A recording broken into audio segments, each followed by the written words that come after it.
Hey, it's Kelsey Rhae coming at you live from Charleston. When I went to jail. Attempted murder, armed robbery, conspiracy to commit armed robbery. Like, yeah, I committed a crime, but I don't know. I feel like that doesn't really make me a criminal. I don't have any desire to be around my kids. I kind of like stirring the pot. Have y'all noticed that about me? She needed to die so that I could step into my leadership. Some of these Chinese women just don't get it. I'm successful because I'm pretty. I make so much money. Why are you broke complaining in my comment section right now? Are you jealous? Are you jealous? I have a fat ass. Something inside of me has caused chaos inside of you. The woman you are looking at may look like your average American influencer. At first glance, she seems fairly normal, but Kelsey Rhae is anything but. From facing 90 years in prison for attempted murder and armed robbery, to becoming a ketone shilling scammer, to justifying her close friend's death to further her own success, to going viral for her questionable parenting style, and now being some kind of born-again Christian, Kelsey Rhae has navigated a roller coaster of scandals. I wanted to know what made Kelsey Rhae who she is today. I wanted to know how someone who is seemingly so problematic ended up building a TikTok following that is currently coming up on 1 million people, most of which seem to unironically like her. How did she get here? What drives her? Where did she come from? Who is Kelsey Rhae? Today, we unravel the enigma. Through this journey, I've come to understand the allure she holds for so many, and now I'm ready to share my insights with you. The complexities, her unsettling past, and the controversies that define Kelsey Rhae's existence. We have a lot to get to today, but first I want to thank the sponsor of today's video, EarthBreeze.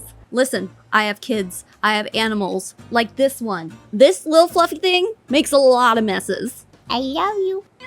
Oh, bye. Things just get messy in my house. We do an unbelievable amount of laundry. And thanks to EarthBreeze, all of that laundry is so much less of a chore than it's ever been. This little sheet might look like a dryer sheet, but it's actually liquidless laundry detergent. And, it might not look like much, but this little dude is so powerful. It's tough on stains and odors, while also being kind to the planet as well. But yeah, it's literally laundry detergent in a sheet. I'm sure you want to see EarthBreeze in action, so here's my cat's favorite pillowcase that she threw up on, and also my child's favorite Huggy Wuggy backpack that she also threw up on. Cat owners, you get it, you understand. I also threw in one of my reusable floor cleaning pads, and this one was nasty, y'all. It was crusty and stinky when I threw it into the laundry, but when it's all said and done, everything comes out clean as can be and smelling great. I love the convenience that I get from EarthBreeze. I'm just a little girl. Liquid laundry detergent jugs are too heavy for me. And listen, dude, my laundry room isn't even a room, it's a closet. Like, I have the stacked washer and dryer. There's pretty much no room for anything in there, since EarthBreeze takes up virtually no space at all.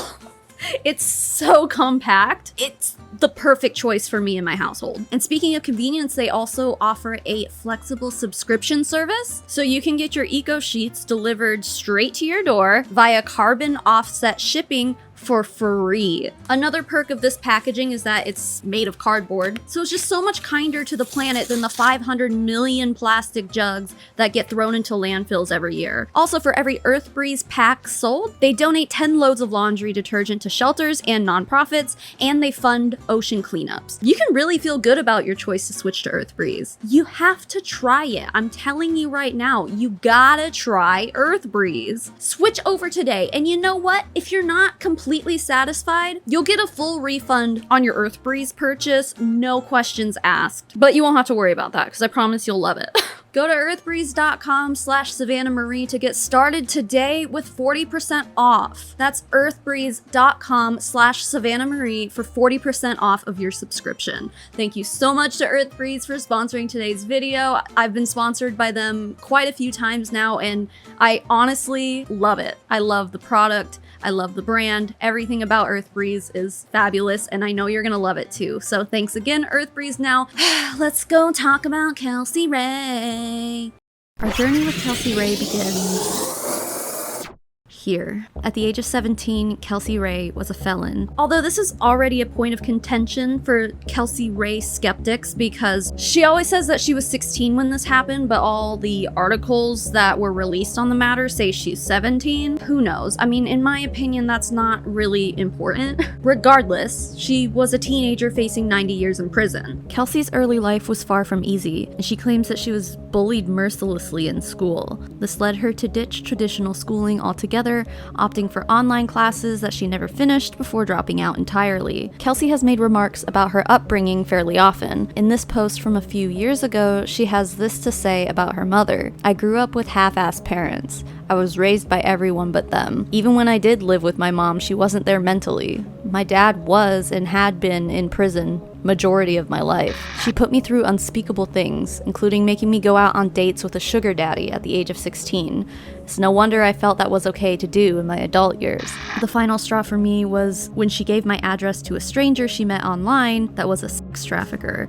Now she's blocked on all social media, but somehow still finds ways to steal pictures of my kid and post them." I grew up with a bipolar alcoholic mother and a father who was in prison pretty much my entire life, did not know him. Narcissistic people, and like I said, my mother is one of them. She's still trying to squirm her way into my mother's a narcissist and an alcoholic, you guys. She has dropped me and my siblings off at door after door after door. Never wanted anything to do with us, but now that we're successful, she wants to come back and do all of these elaborate stories about how she's dying, how she loves us, how she misses us. So this part is kind of hard to piece together since every time Kelsey talks about her past, she changes little bits and pieces of her story here and there. Her timeline is messy, and therefore my interpretation of her past is a bit messy as well. At 16, Kelsey Rhae says that she got kicked out of her mom's house and moved in with her current boyfriend Eric. Although, side note, and we'll get to this later, they ended up breaking up and then reconnecting over 10 years later.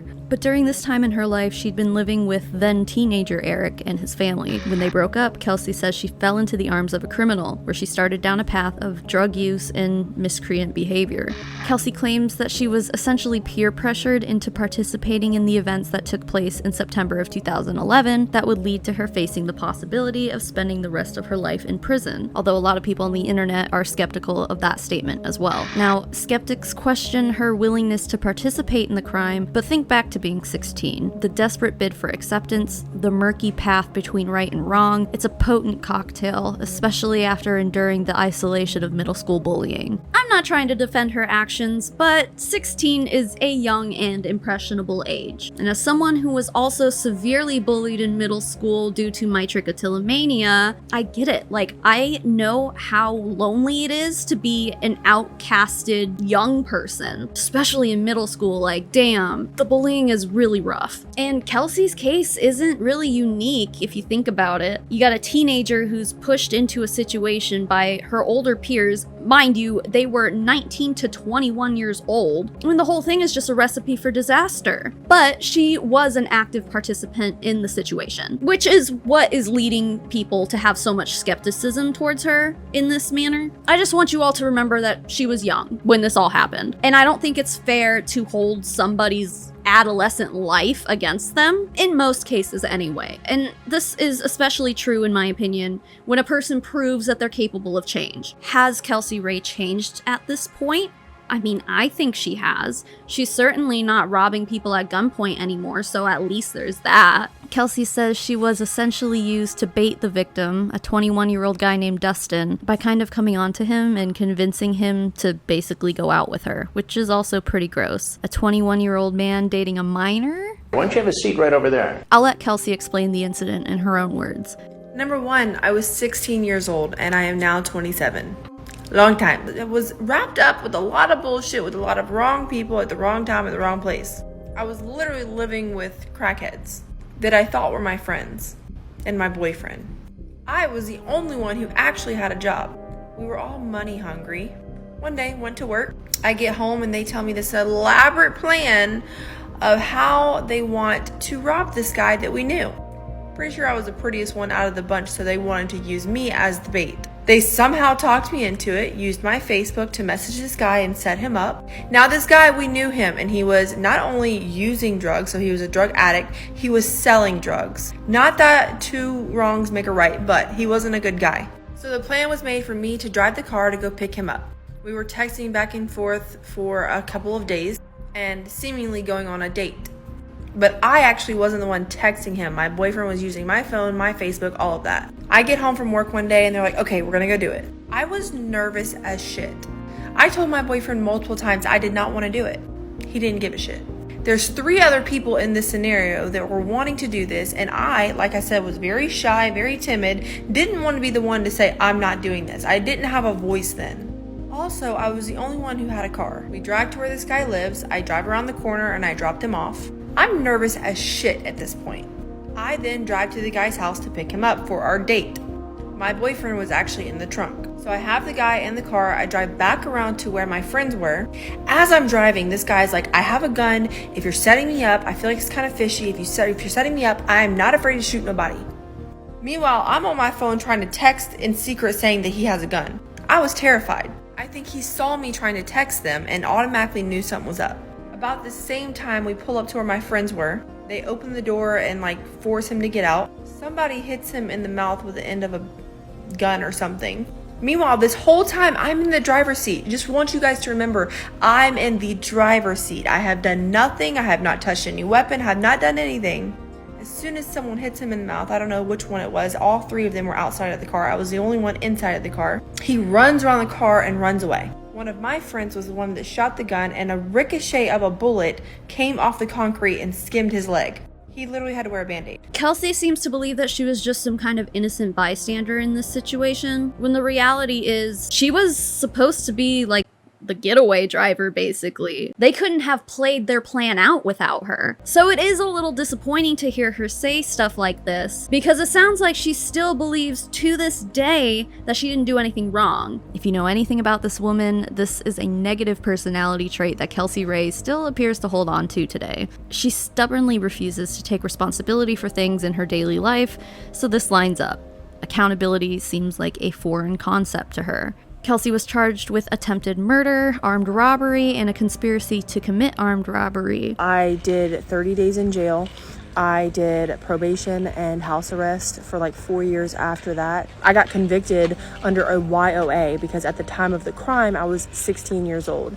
And so a YOA is a Youthful Offenders Act. And because I didn't have any prior charges or any prior criminal history, because I'm not a fucking criminal, okay? Yeah, I committed a crime, but I don't know. I feel like that doesn't really make me a criminal. But because of that, I didn't get sentenced to 90 years. Kelsey does say that the articles published about the incident don't tell the true story, but I'm going to cite a few pieces from them. A local news station in South Carolina described the incident in this way. Authorities say a 21-year-old man who was locked up a day after 2 teenage girls and 2 men tried to kill him was released from jail. Deputies say the incident started Monday night when investigators responded to a shooting and found Dustin lying in the grass in front of Devon Forest Elementary. Dustin was suffering from a gunshot wound to his left leg and a laceration on his lip. According to Dustin, Kelsey picked him up at a home on Hawk Ridge Place earlier that night. Dustin said that at one point while in the car, he became suspicious of Kelsey and believed he was being set up. Dustin told authorities that the car then stopped in the area of the Kingdom Hall on St. James Avenue.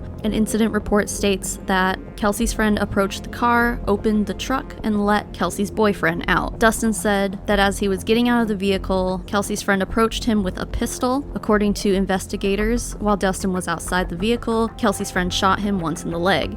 Dustin says Kelsey's boyfriend then came out from behind and struck him in the mouth with the butt of a shotgun. And just as a side note too, Kelsey Rhae does use this situation to shill for her pyramid scheme. In this upcoming clip, she really makes it seem like the only way you could ever be successful as a felon is to join her team. Now here I am making multi-6 figures from my phone. It's great coming from somebody who is a felon. That's not only nasty to say, but it's also predatory as hell. She's literally preying on people who have unfortunately been through some tough times in their lives. Felonies show up on background checks when you're applying for jobs, and she knows this. Might as well just join a pyramid scheme since you'll never amount to anything else. Don't worry, we'll get to the scammy garbage in a little bit. Anyway, after her arrest, Kelsey says she moved back in with her mother, who had relapsed on her addiction to alcohol and also began doing drugs. This turned into a devastating escalating downward spiral, leading to Kelsey and her mother living out of motel rooms. One time,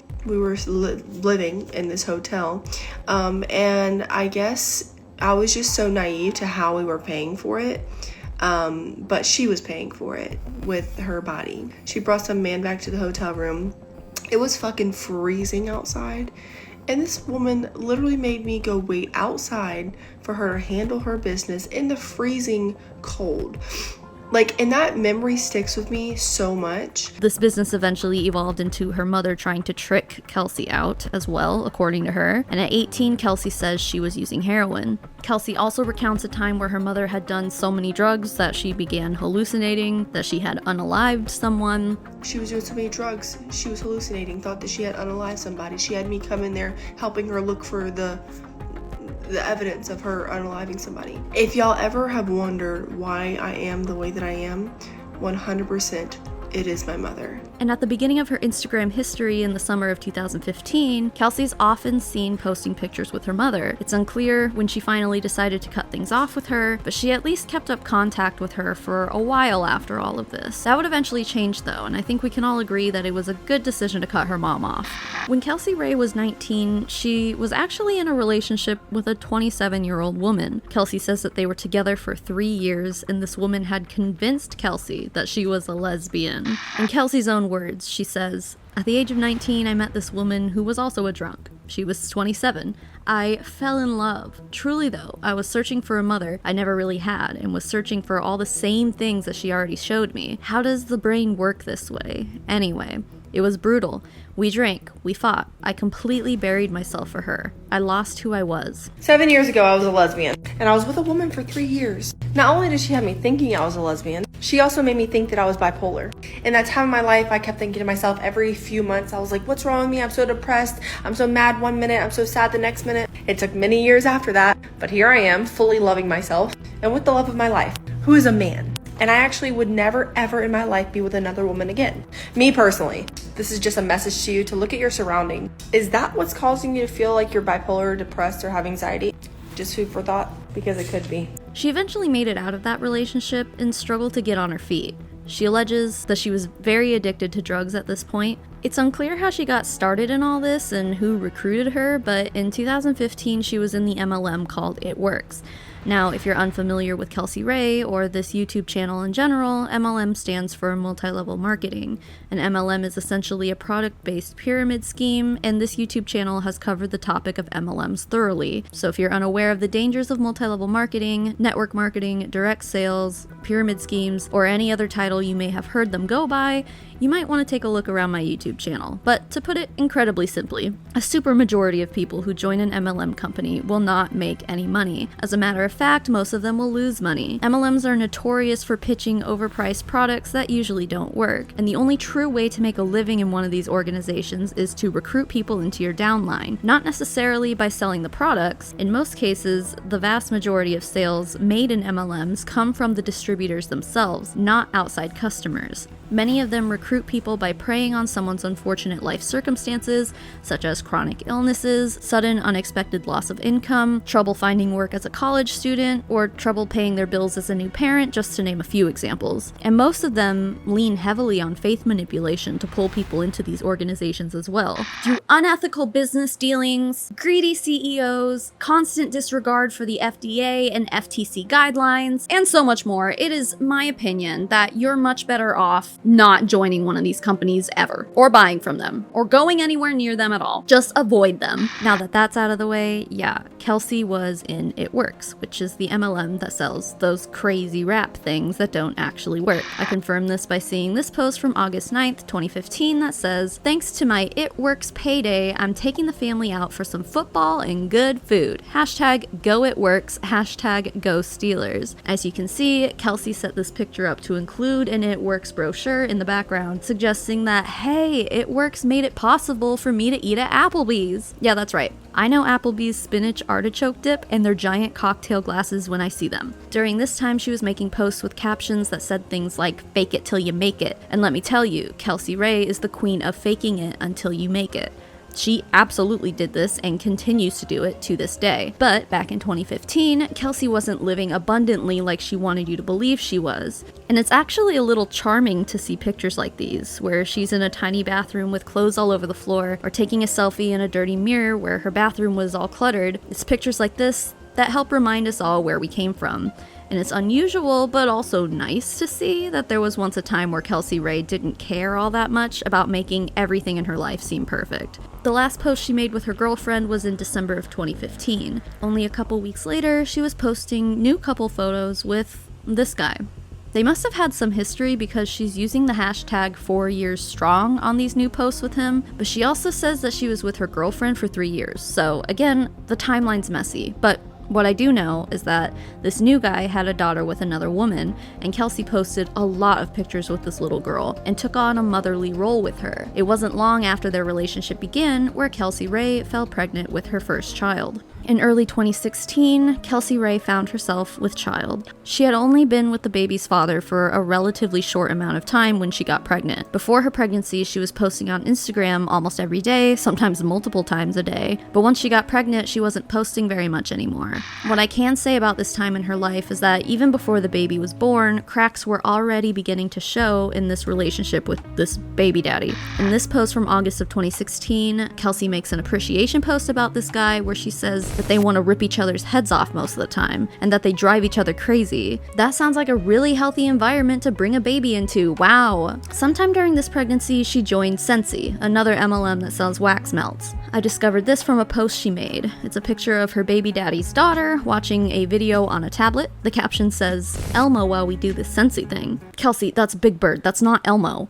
Anyway, she posted a few screenshots of some Scentsy products that she had bought. This is what I mean when I say the distributors in an MLM are the customers, but she stayed in Scentsy for another few months. In the meantime, she was busy doing important pregnant stuff, like posting the N-word on her Instagram. That's my censor, not hers. She posted this graphic uncensored. She was also posting plenty of anti-vaccine propaganda while awaiting the birth of her first child, who finally made his debut in November of 2016. And just as any responsible parent would, she began posting pictures of him publicly to Instagram using the hashtag, and I wish I was making this up, hashtag naked babies of Instagram. Girl, what in the Shane Dawson were you thinking? So I typed in naked baby. They were sexy. For a mother who tried to play it off like she cared so much about protecting her son, she really dropped the ball on this one. I don't have to say it, but I think we all know what kind of people are gonna be perusing that particular hashtag. Like, come on, it's common sense. Why would you do that? By February 2017, she was in yet another MLM, which was probably either Traveling Vineyard or Scout and Cellar. She was just posting about wine tastings and how she got to drink free wine from joining this amazing business. This was clearly an endeavor that the people in her life were not on board with, given this comment left on her first wine tasting post by a local Charleston fisherman that just said, "No, lol." In September 2017, Kelsey got a work from home job with Amazon. I guess those first 3 MLMs didn't work out well. Side note, I find it so interesting that there are people out there like Kelsey Rhae who have made a business. They've made their livelihood off of teaching people how to be successful and make money online, when meanwhile they have a track record that was just one failure after another. Like, she hardly seems qualified. If you're unaware, Kelsey is relatively successful in the MLM called Pruvit. Before we get into her Pruvit era though, we still have to talk about what went on in her personal life beforehand. Kelsey talks about this a lot, and she uses it as part of her recruiting strategy to this day, but sometime in 2018, Kelsey Rhae joined the sex work field. I actually got into these, I'm gonna say sex because I don't know if I can say explicit stuff on here, sex working field through a friend of mine who introduced me to this guy who was basically a sugar daddy. At that point, I had did some online stuff, like some of those like webcam things, like whatever, I don't know. I was a single mom at the time. I had to pay bills, and so I had a couple of friends who had been in this working industry, kind of like, that introduced me to it, right? Quickly fell in love with the money. So anyways, I ended up getting a couple of different, like exploring with, like, having a sugar daddy, meeting people to, like, become sugar daddy. Like, it was just a whole thing. I just got sucked into it, okay? And so I did the sugar daddy thing, whatever. I was also cleaning houses at that time. Now, we are supportive of sex workers on this channel. Sex work absolutely is real work, and I believe that there is no shame to be had in sex work, but I also recognize why people would want to get out of the industry, and that's also fair. But at this time, Kelsey was desperate for an income. Kelsey had sugar daddies after she and her baby daddy broke up, and that part is also unclear, like exactly when this breakup happened. I would estimate sometime in late 2017 due to this Instagram post where she's showing off a bracelet that appears to have been a gift from her baby daddy. In the caption, she wrote, "I'm glad we can put our differences aside and raise our son right together. Thank you for showing me just how much you appreciate me. It's beautiful and I love it." She made a ton of content about narcissists in the coming years, suggesting that her baby daddy was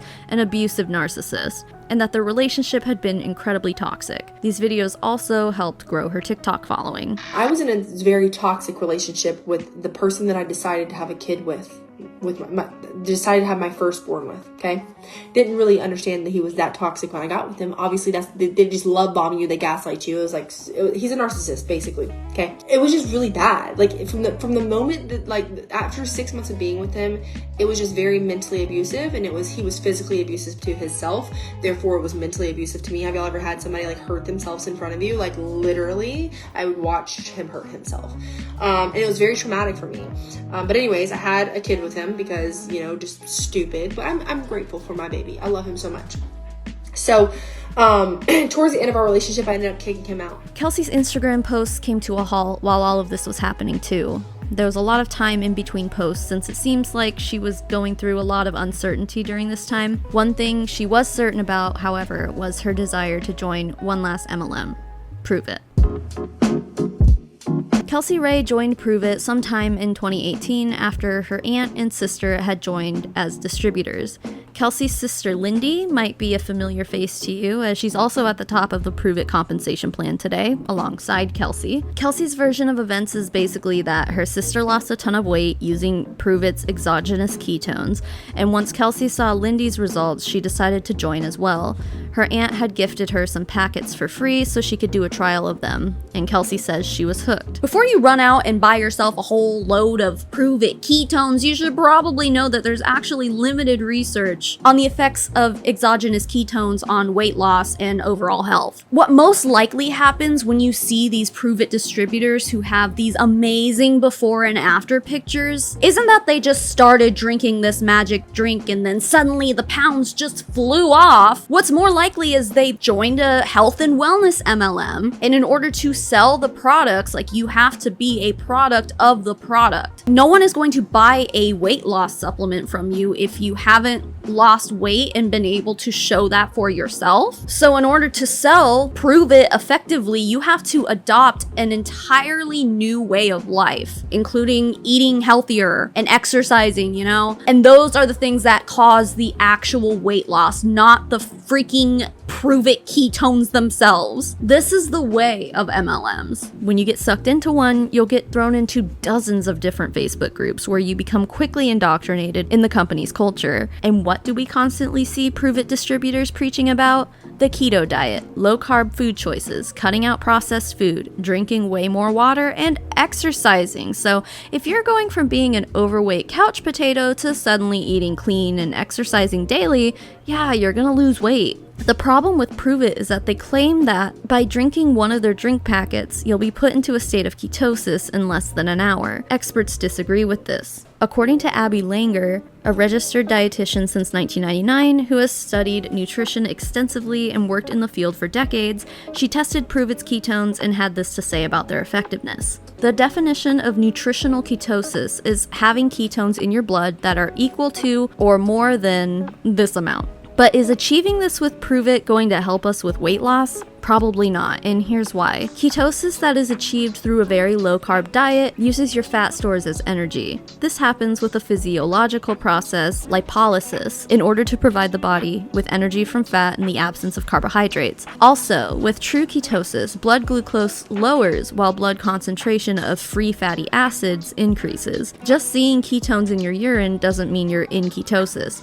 Ketones in the urine is normally a side effect of turning fat into ketones for fuel. And it goes without saying that a lot of people following a keto diet think that they're in ketosis, but actually aren't. With Pruvit, you're not forcing your body into lipolysis. If you're not on a ketogenic diet, your body uses the Pruvit ketones for energy as long as they last, while leaving your own fat stores intact. Even if you're on a ketogenic diet, the Pruvit ketones are just adding calories. What's the point? With Pruvit, you'll pee ketones, most definitely, but that's because you've just consumed them. She also says she tested her urine while she was drinking Pruvit ketones, and the results were that the initial level of ketones in her urine was moderate, but then that amount decreased sharply over the following few hours. This basically means ketones go in, ketones come out. In other words, Pruvit ketones were never building up in my blood high enough or long enough to really achieve any sort of effect. My body was still burning carbs for energy, and so will yours if you use Pruvit and eat a regular diet. Abby also says that the taste was terrible, so there's that, but she also insists that you can't continue to eat carbs and drink Pruvit ketones and expect to be put into ketosis, because you can't just erase carbs like that. But anyway, I'll have Abby's blog post linked down below. It's a great read, and if you're looking for an unbiased truth about Pruvit's exogenous ketones, she went through all of Pruvit's alleged research, and she explains that they're all basically a bunch of BS. So yeah, definitely go check it out. But anyway, back to Kelsey Rhae. So she would go months in between Instagram posts, but when she finally got back to posting regularly again, we were hearing about ketones. The first post where she mentions it was on December 26, 2018. The video is just of her being cringe, but the caption says, "A bitch been feeling herself lately, okay? Them ketones ain't no joke." In a live she did a few years later, she goes on to talk about why she joined Pruvit, and also says It Works was a pyramid scheme. My sister came into well, she was already in my life, but she came to me with something that was making her lose weight, and I was like, that's bullshit. I'm skeptical. I can sniff out a scam when I see it. Okay, I will tell you. You send me a screenshot of something that you're trying to do, I'll tell you if it's a scam or not. I thought it was a scam, whatever. She was doing something called exogenous ketones, and I was like, okay, that sounds like bullshit, because I've done It Works before. That shit don't work. All right, that shit does not work.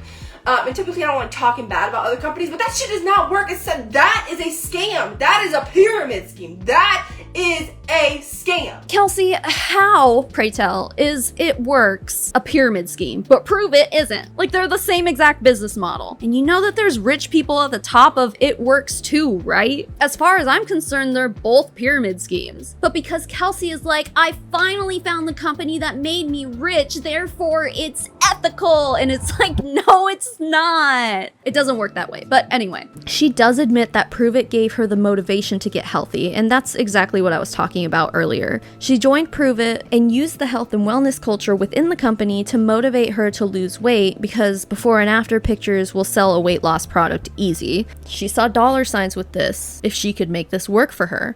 And she did. But again, Kelsey herself even admits that it wasn't just the ketones that gave her results. Honestly, in my opinion, it probably wasn't even the ketones at all. She could have decided to lose weight at any time and achieved the same results, in my opinion. But she used the prospect of being successful in an MLM as her main motivation. And I gotta hand it to her, she really did exactly what she set out to do. The beginning of 2019 seemed like the kind of turning of a new leaf for Kelsey, although she was partying a lot and shaking her butt a lot. But by May 2019, we started getting some result pictures from her, and damn, guys, I get it.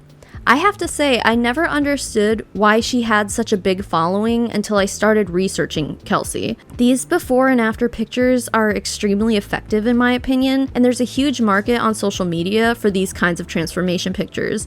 She was posting them a lot, talking about how she shed 45 pounds in 4 months, although later she says it was 55 pounds. Anyway, I don't care who you are, that is inspirational and impressive, and regardless of the ineffectiveness of exogenous ketones, Pruvit at the very least did provide Kelsey with the motivation to start taking care of herself better, and for that, she deserves praise. Not for joining an MLM, but for finding motivation to get healthy.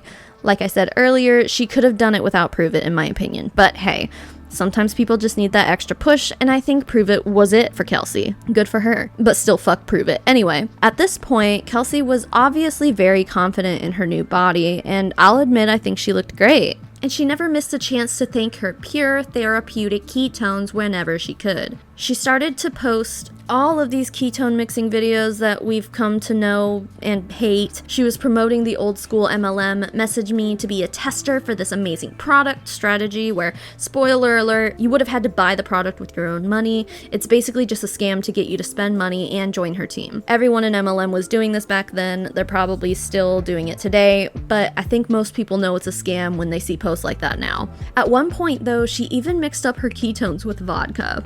You can't make this stuff up. She would post tons of videos of her exercising too, proving that her results did not come from her magical drink packet. Girl, if you're exercising this much and eating well, yeah, you're gonna lose weight. In September of 2019, she posted about getting a $1,500 bonus from Pruvit, probably from rank advancement or some other compensation plan milestone. She was clearly doing well, and the internet was hooked on watching Kelsey Rhae and her transformation. She says she's not a fan of pushing her products onto people, which is an interesting statement to make, considering that all she posts about is how ketones changed her life. She doesn't say the name Pruvit in these early posts, but that's also common practice in MLMs. If you post what company you work with, you run the risk of people Googling said company and finding out that it's a pyramid scheme. So in order to control the information that gets fed to potential customers or recruits, she just DMs them information instead. And she would regularly have people in her comment sections begging for her help. All of this is to say that it's no wonder she blew up on social media and, by extension,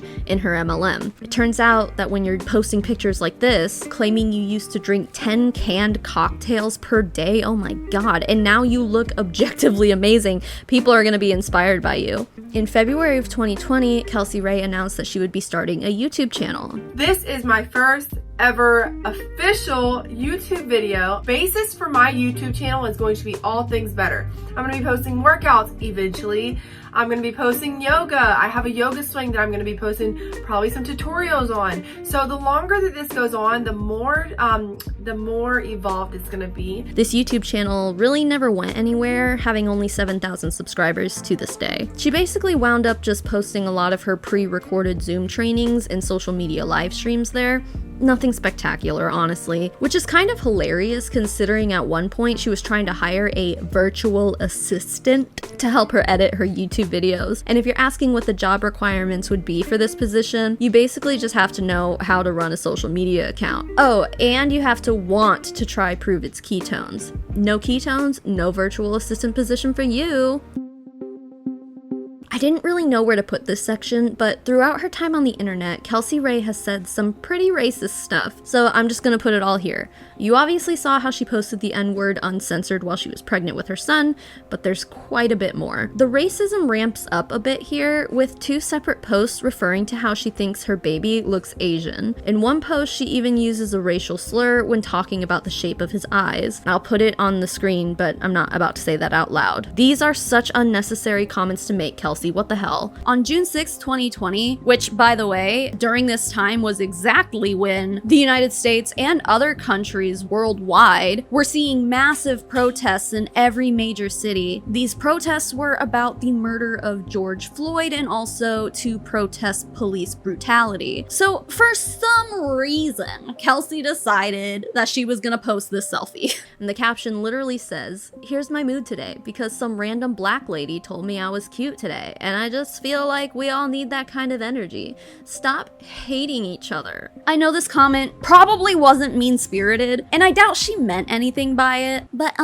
how is this woman's skin color relevant to the story, Kelsey? Oh, that's right, it's not. It's just so unnecessary. Like, I'm having a hard time wrapping my mind around why she decided to write that out. I get that race was a big topic of conversation during this time, so maybe she was like, this is my way of saying Black Lives Matter and I'm in support of black people. Like, I don't think so. No, just no. Kelsey, like, bad timing, bad wording, bad presentation, all of it's bad. But perhaps her biggest controversy regarding racially charged remarks came from this video that she posted in 2022. You are not supposed to leave the nail salon in pain or pissed off. The whole point of us getting our nails done is to feel good, to feel like a brand new woman, to feel sexy, to feel pampered, to feel relaxed. And I'm sorry, but some of these Chinese women just don't get it. They're more worried about checking people off the list than actually putting in the quality time. Meaning, how many people can they get within the hour versus focusing on the quality of the person sitting in your chair, because that can make a customer come back so many times. I always have a bad experience getting my nails done. However, this time I went to some not random place. My sister goes here and she's like, go here. I just picked some random person, whatever. Well, she put effort into my nails. Do you know how much that means to me? It feels so good walking out of the nail salon loving what I just got done. I mean, look at them. They're so beautiful. First of all, Kelsey, the stereotypical nail tech that you're talking about traditionally comes from Vietnam, not China. So by calling them Chinese, you're literally just assuming their nationality without giving a singular shit about getting that part right. I mean, sure, there are Chinese nail techs out there, but the stereotype that she's referring to is that Vietnamese nail techs make up a very large chunk of nail techs in the United States. That all being said, Kelsey, why did you think that mentioning their race was relevant? Because all you did here is show your ignorance. And you also suggested that Asian people aren't good at doing nails, and that you had a really good experience with a nail tech that wasn't Asian. So therefore, you're insulting a huge chunk of the entire industry, which is unfair and, oh, I don't know, racist as hell. So that's basically all of the stuff I happened to come across while I was researching. I wouldn't be surprised if she fell into more bigotry somewhere along the way. So I guess just keep your eyes peeled on Kelsey. Like, she has run-ins like this that are problematic a lot. Regardless of her obnoxious imperfections, things only began to get better and better for Kelsey Rhae in early 2020. Her ketone slinging had launched her onto industry stages, speaking at her team events and making friends with notable people in the network marketing industry, such as Jessie Lee Ward, someone we've covered extensively on this channel, and we'll have a little bit more about that relationship later on in this video. She alleges that by June of 2020, she was at the top of her company, and I'm not exactly sure which metric she was using to measure that by at this time, but this is just what she was claiming. She also claimed that at this time she was regularly bringing in 5-figure paychecks each month, gained 76,000 TikTok followers in 1 year, and had a downline of 300 people and an alleged customer base of 3,000 people. All of this, I believe, was due to her impactful transformation photos, which, need I remind you, were due to hard work, dedication, and a total revamping of her lifestyle, not by drinking exogenous ketones. But anyway, her social media presence became more of a personal development blog where she would cook healthy meals while throwing her child at the microwave. Hold on a second. I'm sorry. Yeah, I know, that one hurts to watch, I'm sorry. Aside from the child throwing, she went live quite often, constantly talking about how grateful she was to have joined her pyramid scheme. But I know that a lot of people look at my social media and they probably are like, oh, she fell into some money, or her daddy's got a lot of money. Well, let me just tell you a little bit about me. I grew up not really having parents, and the parents that I did have were very poor. A year and a half ago, I actually was cleaning houses. So I hope that no one looks at my social media ever and says that I had anything handed to me, or that I'm successful because I'm pretty, or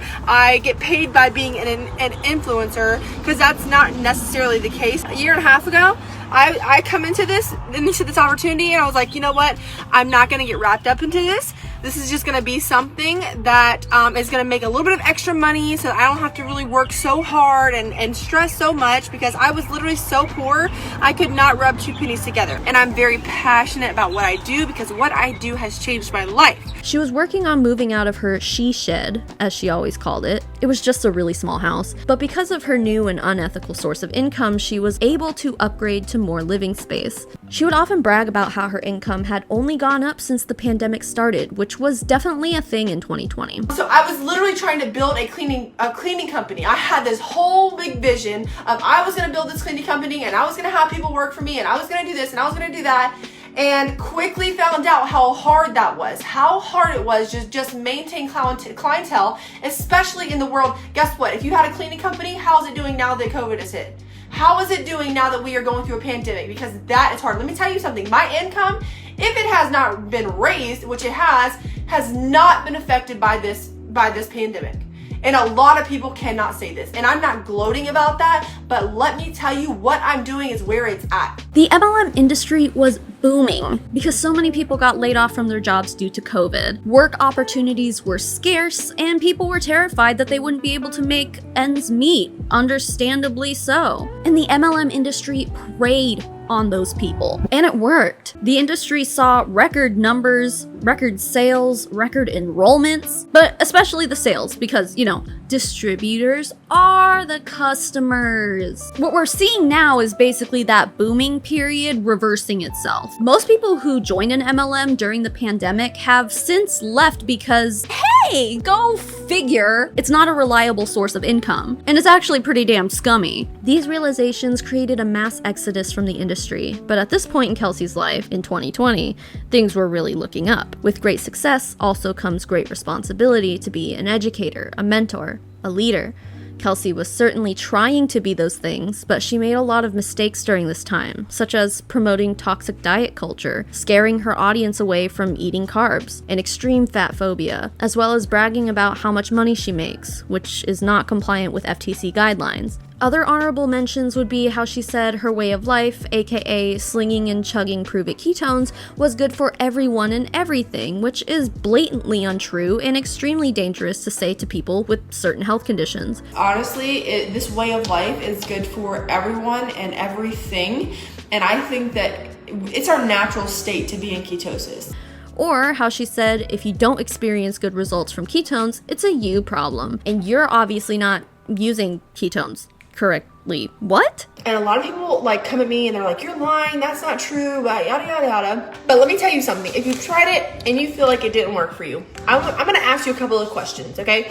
Number one, how long did you do it? Because you need to give yourself grace, give yourself 30 days, okay? Give yourself some time. Your body has probably been through a lot and it needs time to recuperate from that. So if you feel like this is giving you headaches, it's gotten you in the bathroom, and you were not taking electrolytes, something as simple as this, like right here, taking one of these with this can stop that. So please give it another chance if you have went through it and you stopped doing it because of the headaches, because of the bathroom trips. I promise you, it is really good when you take it correctly, and it does work really well. What perhaps perked up her life the most during this time was reconnecting with Eric. Remember the boyfriend she moved in with before she got arrested?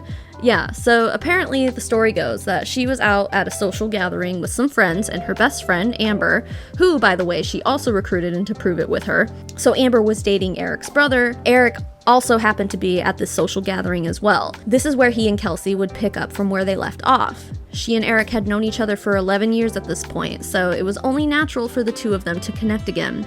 And at this point, Eric became a huge part of her life.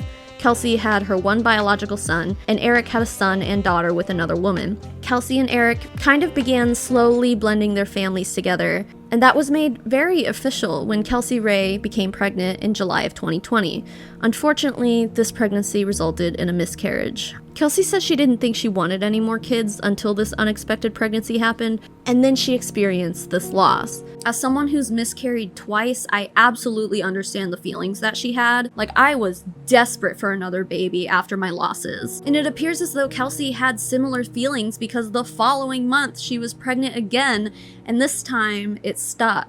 But before she broke the news to the world, she continued to post as normal. She actually went live 5 days after her miscarriage to finally talk more in depth about her toxic relationship with her first baby daddy, her ex-boyfriend. And I do have to say, if this had been the first video of Kelsey Rhae I'd ever seen, I'd probably feel inclined to follow her. The way she speaks passionately about a traumatic time in her life, dealing with allegedly someone who's manipulative, toxic, and narcissistic, is empowering. I believe content like this has the potential to teach people the red flags to look for in a toxic relationship and find the strength within themselves to get out. If they are so insecure, you can't leave the house in some tight pants. If they're so insecure that you literally can't post a sexy picture or a nice picture on social media without them making you take it down and making you second guess yourself.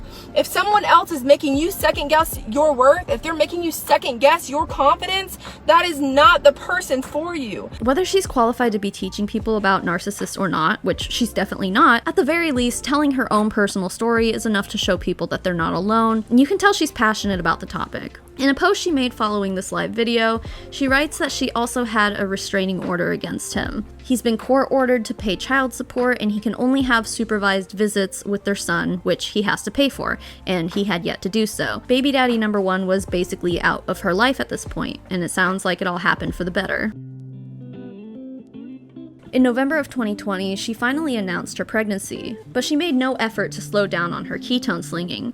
As a matter of fact, she basically doubled down, saying things like, "Everyone is asking me if I'm still drinking my ketones while pregnant, and my answer is simply yes. Are you kidding? What would I do without that clean energy?" So not only was this to show you more pictures, but also because it's Black Friday. Stop making excuses, even if you're pregnant, and grab some ketones. 27% off. For the record, I'm just gonna say this now, you need to be discussing all of the supplements that you're taking during pregnancy with your doctor. There is no evidence to confirm or deny whether or not Pruvit ketones are safe to use during pregnancy or while you're nursing. So don't let some randos on the internet try to tell you what you can and cannot do while you're pregnant. That is your doctor's job. Now, that being said, be careful, because I wouldn't recommend that you drink ketones while you're pregnant, but I'm also not a medical professional, so go talk to your doctors, okay? That's all I'm trying to say. Go talk to your doctors. So during this pregnancy, Kelsey Rhae went hard on social media, posting multiple reels of her twerking while pregnant and showing off her ass, and also giving off some major Rachel Hollis vibes in the worst way. I just made this to say that I used to clean houses for a living, and I now have someone coming to clean my house once a week. She also continued making income claims galore, especially after she reached Pruvit's car rank. Once she had her company car, her content hyper-fixated on the material things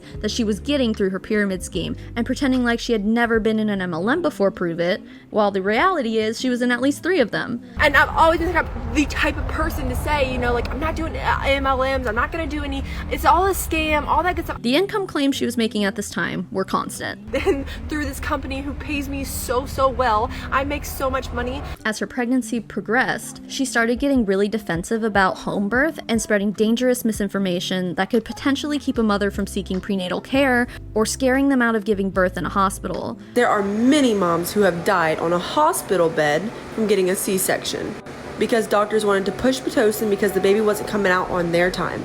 And I'm just gonna say, you can actually go a little bit past 42 weeks being monitored, and doctors are forcing you to push your baby out at 40 weeks. So yes, there are stories of moms having their babies at home and it not going so well even when they are healthy. Do I vaccinate? No, I do not. I'm a very crunchy mom. I do not believe in all of that. A lot of moms do not give themselves enough credit. You could literally go learn everything that these doctors know. She also spread a lot of anti-vaccine propaganda, again, and saying things like, "I'd rather give my kids vitamins than Tylenol," as if they're both used for the same thing. I would rather give my kid vitamins than Tylenol.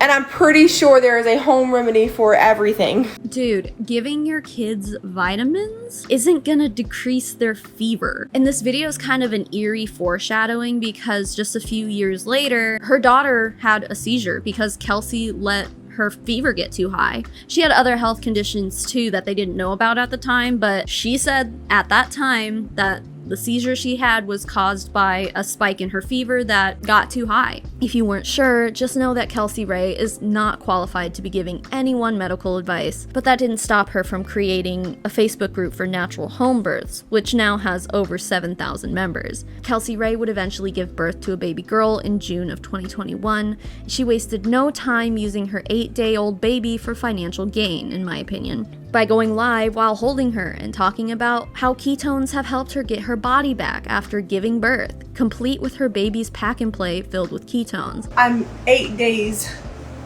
postpartum. The first couple of days I was like, wow, I was getting a little worried. I was like, I might not bounce back as quickly as I thought. But then each day it got better and better. So I'm gonna go over like my daily regimen with you guys. I'm gonna answer some questions because I do have a supplement that puts me into ketosis in less than an hour. I spent 2 years of previous to this, like really you know, preparing my body. I think I have been doing this twice a day.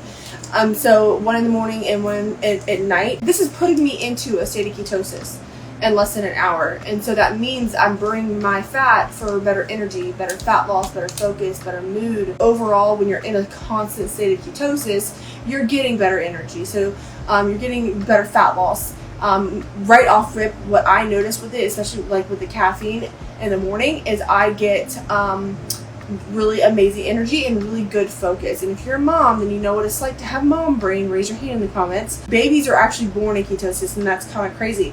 And people ask me all the time, did you do this while you're pregnant?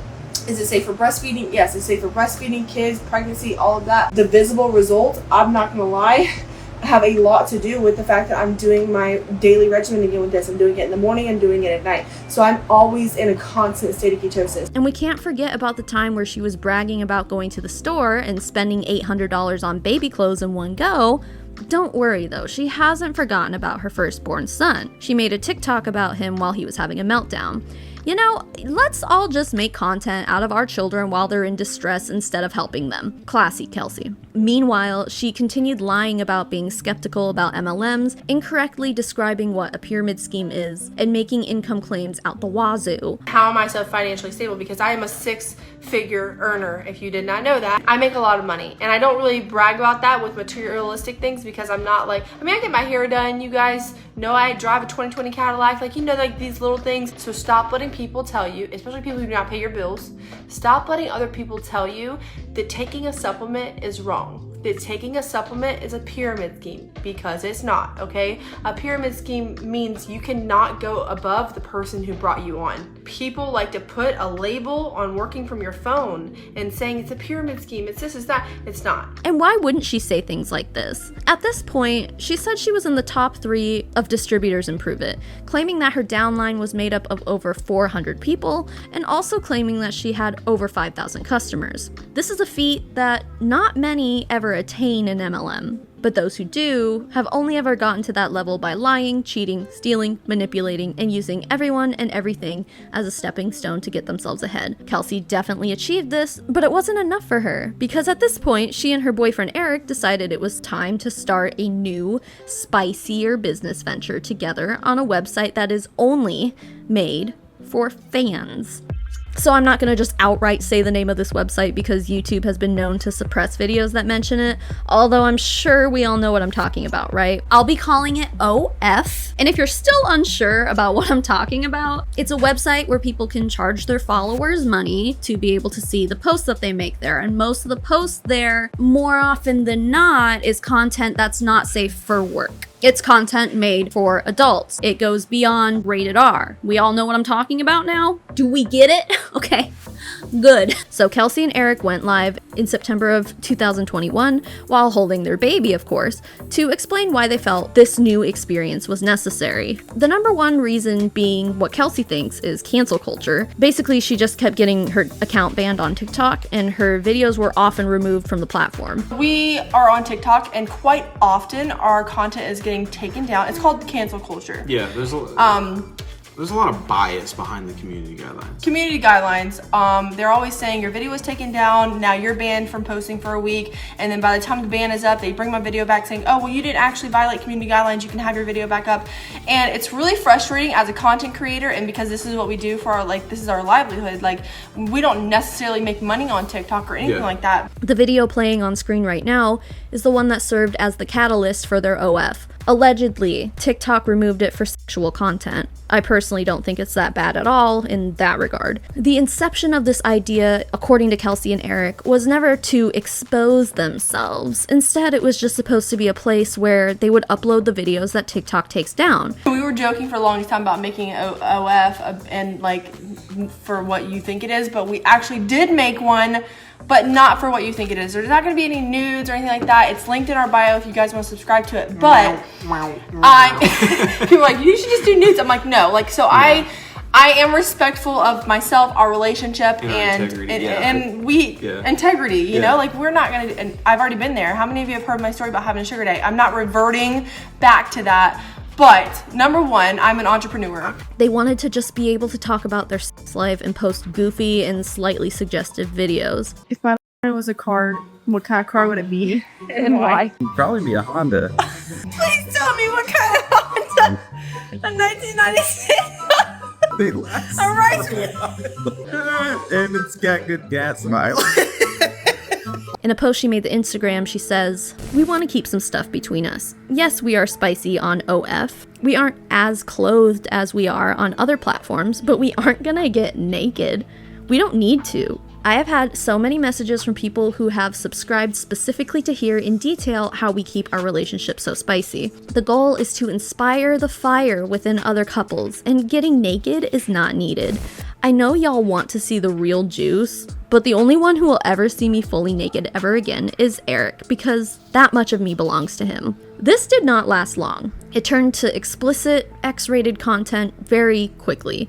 According to Kelsey, in just 3 weeks, they had made it to the top 0.6% of creators on the entire OF platform and had made $15,000. Only a few months later, Kelsey made posts announcing that they had made it to the top 0.2% of creators. While her OF was popping off, all of her content on other platforms became hypersexualized in order to promote the spicy site. She'd share their personal texts to Instagram, if you know what I mean, and there was no shortage of ass shaking going on for all the world to see, all to promote OF. And much of her audience grew concerned for her during this time, leaving comments on her content saying things like, "Procreate is to make humans," and "So you are not making any money from your ketiosis, however you say it, to and do you know God?" It's a shame because I really do support their decision to do sex work together as long as both of them are mutually comfortable doing so. Like, get your coin by all means. I liked the side of her that was standing up for sex work and the kind of who cares attitude that she had towards it. Losing this side of her is just one more reason for me to be disappointed in Kelsey Rhae. And just to keep all of this OF stuff in one place, it seems like they've quit posting to the site a few times. And before anyone suggests anything, no, I didn't subscribe to their OF just to get the following information. You or anyone can go to someone's OF profile and scroll through their posts. You just can't see the pictures and videos that are attached to it, but like you can see the captions and everything, just not the actual content itself. I have zero desire to actually lay my eyes on this content from them. Anyway, they posted to OF very regularly through October of 2022,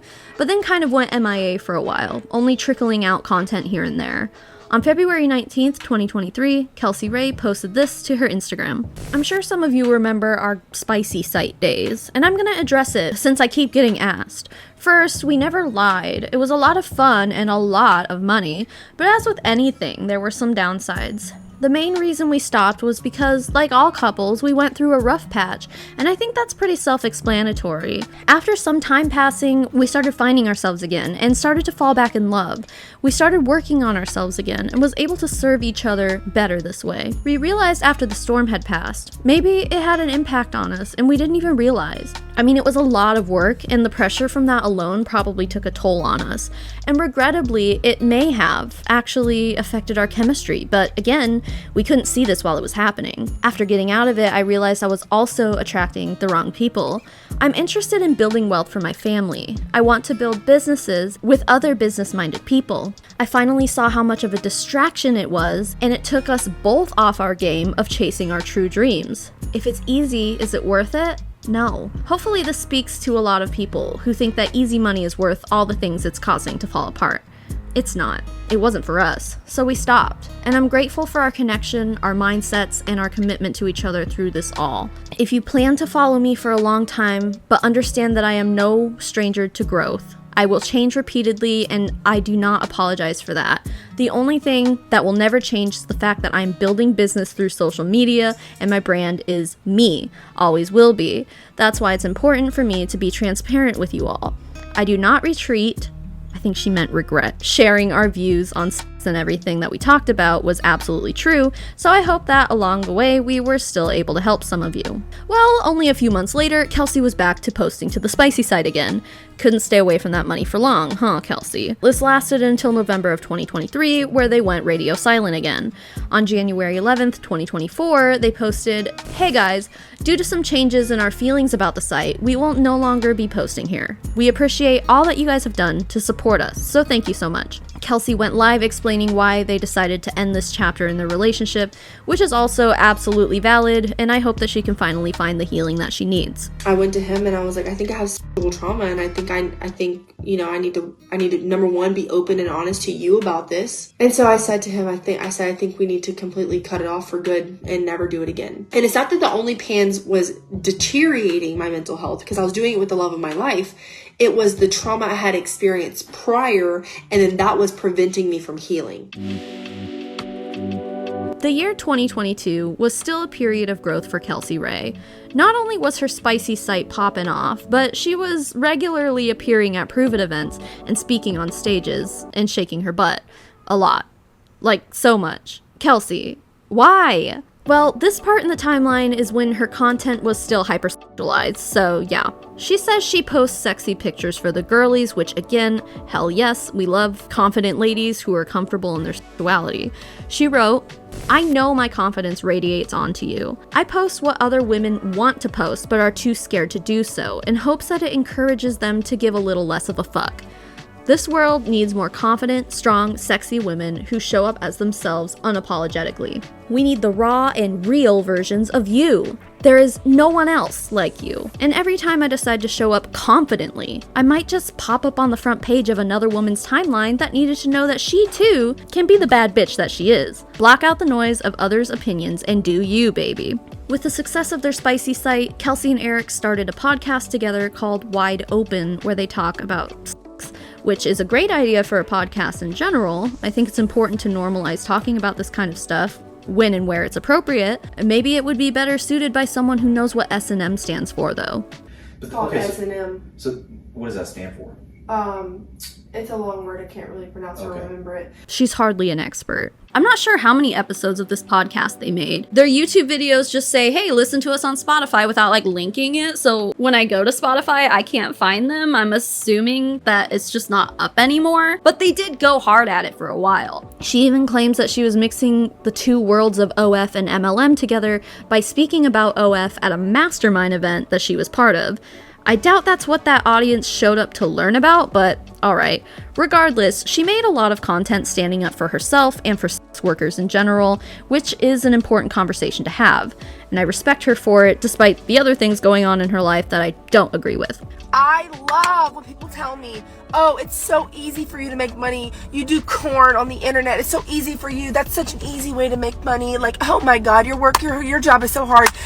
You know what my response to that is? Then you go do it. Why are you broke? If it's so fucking easy, why are you broke complaining in my comment section right now? Why are you even on my page at all with no fucking life, no profile picture? Your name isn't even on your username. What? Oh, because it's easy, but you aren't doing it. If it was easy, everyone would do it. It ain't easy. It's a full-time job. It's a business. I don't care what I'm showing or what I'm doing. It's a full-time business. And the girls who do it know exactly what I'm talking about. And if you feel like it's so fucking easy, and my life is so easy because of that, then you go do it. She was also posting suggestive content while holding her ketones, so that's cringe. Financially speaking, Kelsey appeared to be doing well. She bragged about spending $30,000 to go to a mastermind event hosted by Eric Worre, who is a very well-known entrepreneur and motivational speaker who does a lot of work in the MLM industry. I paid $30,000 to be in this mastermind. Lots of rich people, lots of rich conversation. They also bought a $15,000 golf cart for seemingly no reason other than to ride around their neighborhood drinking ketones and posting to social media. Yeah, don't worry. Through all of Kelsey's life changes, she never forgot about those damn ketones. As a matter of fact, her takes only began to become more absurd. Like in this video, where her caption says that she changed the size of her body in 4 months by taking one supplement, no extra steps.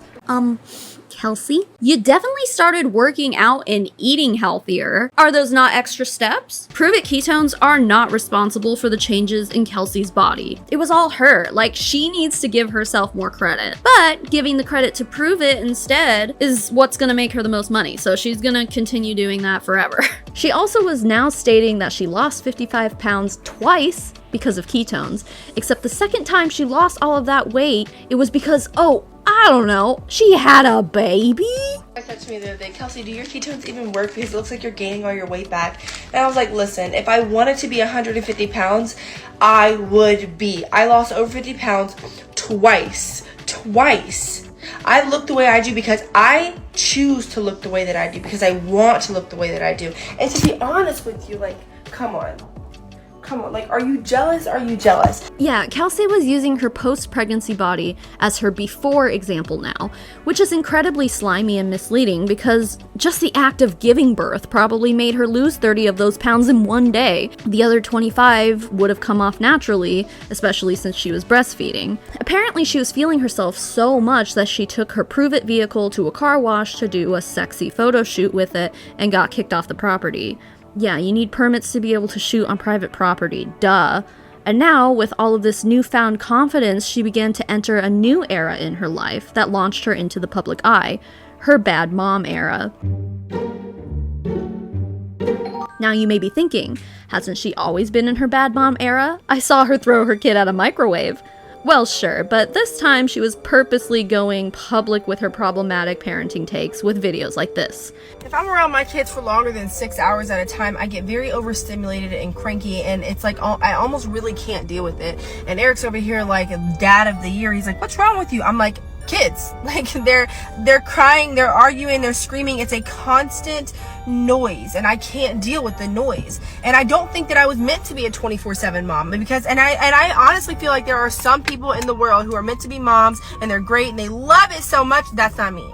Okay, because I'm not about to spend 8 hours, no, every second of every day that I have with these kids, because then that's diminishing the quality of time that I am spending with them. So that's why I have a nanny. I have a nanny, and older kids go to school, and before they went to school, they went to daycare, because I'm not with that shit. So now the 3 hours that we have to spend together at the end of the day before they go to bed is good quality time, where I'm happy, I'm not overstimulated, I feel very accomplished because I've gotten my shit done, I've had me time, I've been able to take care of myself. If you've not looked into having a side hustle to have a nanny just so that you can have some peace, just so you can have better quality time with your kids, you should try and do that. As a stay-at-home mom, I don't know how you guys do it. I don't understand it. I don't have any desire to be around my kids 24/7. And this. If you don't say at least once a day, we can't be friends, because like, if you know, you know. Like, there's no explanation to it. And this. You follow me because I'm a mom. But how many of you follow me because I'm like a real mom? My house is dirty as fuck. My kids are bad. A relatable mom. My kind of mom, right? Like, you follow me because like I'm the mom that literally will tell you exactly how it is to be a fucking mom. Like, some people on this app are so fake it makes me sick. Some people are on this app posting like aesthetically pleasing houses and gentle parenting content. I'm like, what the like, no one can relate to that. Like, you're trying to sit there and teach people how to be a gentle parent, and you're making it seem like it's so easy. That shit is hard. Yeah, Kelsey was becoming known as the mother who can't stand to be around her children for more than 3 hours a day. And this content wasn't limited to just stirring up drama on TikTok. She was using her children to recruit into Pruvit.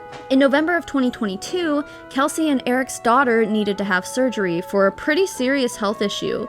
In one post, she wrote, "Knowing our daughter's surgery won't put a dent in our work life or finances really helps the situation come more easy. I don't have to call out, ask for time off, or worry about a massive hospital bill that I can't pay. I feel like I just don't talk about this enough. I don't spend my life making other people rich. I don't have to slave myself to work under someone else's conditions. I make my own hours, I'm building my own dream, and the best part is, I get to help other people do that too. Sometimes life doesn't seem real, but it is. What's that saying? I made it out of the mud, y'all. I took all the trauma and misfortunate events I've had in my life and turned them into greatness." She was remaining relevant and actually gaining relevancy by being absolutely shameless during this time. Remember the racist video that she made about quote-unquote Chinese nail techs? That video came out during this time, as well as drinking ketones while potty training her daughter. It paid off for her Pruvit biz though, since she was still allegedly in the top 3 of the entire company and found herself speaking on stage at Pruvit's annual Epic Awards event, although this shamelessness did result in her having her main TikTok account banned at the end of 2022. I just this morning woke up and realized that my TikTok that I've had for 3.5 years, almost 900,000 followers, was permanently banned. I wake up, I make content, I record my entire life, I share my life with you guys. I'm very vulnerable, I'm open, I'm honest, I'm real, I'm raw, like all of these things. And for all of it to just be taken away overnight for nothing, I did nothing, there was no reason for it to be banned. It's just a very emotional thing. No reason for it to be banned, Kelsey? Well, considering that promoting MLM on TikTok goes against their policies, and that's something that you do a lot, if I had to guess, I'd say that that's one of many reasons why it got banned. Don't worry though, she got her account back less than a week later, which flipped yet another switch in Kelsey's content. Suddenly her hypersexualization era was over, and she took a hard left turn into a more conservative entrepreneur mode, about to embark on the controversial adventure of a lifetime. In January of 2023, Kelsey Rhae took an exclusive trip to Colombia, provided by Jessie Lee Ward, who was the leader of their team in Pruvit called The Empire. I've covered this trip extensively on this channel, so if you want to learn more about it, I'll have some content linked down below for you. But long story short, the first couple days of the Colombia trip was your standard luxury MLM retreat. Boat rides, a 12-person villa, delicious food, sightseeing, the whole 9 yards. The third day, Jessie Lee told them to prepare for a 2-hour-long hike, but didn't say much else. Kelsey posted to her Instagram before they left for this hike, writing, "Off to adventure, they're not telling us anything." That's for sure. The 2-hour hike actually ended up being more like 15 hours in some seriously brutal conditions. One girl ended up passing out due to the heat of the freaking equator radiating off of the asphalt, and they had to flag down a random Colombian man on a motorcycle to take her to their next pit stop, which is unbelievably dangerous in a country like Colombia, where human trafficking is a very big problem. They ended up at a bird sanctuary, and then they were scaling up the side of a cliff. They ended the night by going into the middle of the ocean at midnight, where Jessie Lee made them jump off of the boat in open, dark water, and they spent the night sleeping on the beach. Again, if you've never heard of this situation, go watch my top 10 MLM fails of 2023 video. The Colombia trip is in the #1 spot, and I go over it all in detail. But the reason I'm bringing this up in a Kelsey Rhae deep dive is because she played a pretty big role in disputing Jessie Lee's claims in response to the public scrutiny she received. Basically, critics saw this as Jessie Lee kidnapping her team and forcing them to go on a long excursion that they were not prepared for. Kelsey Rhae was essentially one of the victims, or survivors if you want to call them that, especially because, in Jessie Lee's own words, she said Kelsey Rhae was pissed off. So one person was really smart, and she went up to Sasha. She said, "I'm on my period. How many tampons should I bring if I'm going to change my tampon every 2 hours? Would 5 be enough?" And Sasha was like, "No, you might want to double that." So she was the most prepared. The crazy thing is Kelsey Rhae overheard that and still didn't prepare. Kelsey had to sleep just in her bathing suit bottoms, which is not awesome when it's 70 degrees outside and you're on the ocean. Kelsey Rhae was really pissed off. What happened is Jessie Lee went live bragging about how she put her team members through this hike from hell. The public freaked out, and then she went live again, basically being like, "I never said any of that. You guys weren't there, so you don't know. You're all haters. Everyone had a great time. Everyone was totally safe the entire time," like literally gaslighting us, because it basically went against every single thing that Jessie Lee said in her first live, which she ended up deleting. Too bad the internet never forgets. Little did Jessie Lee know, Kelsey and a few other participants, but we're focusing on Kelsey here,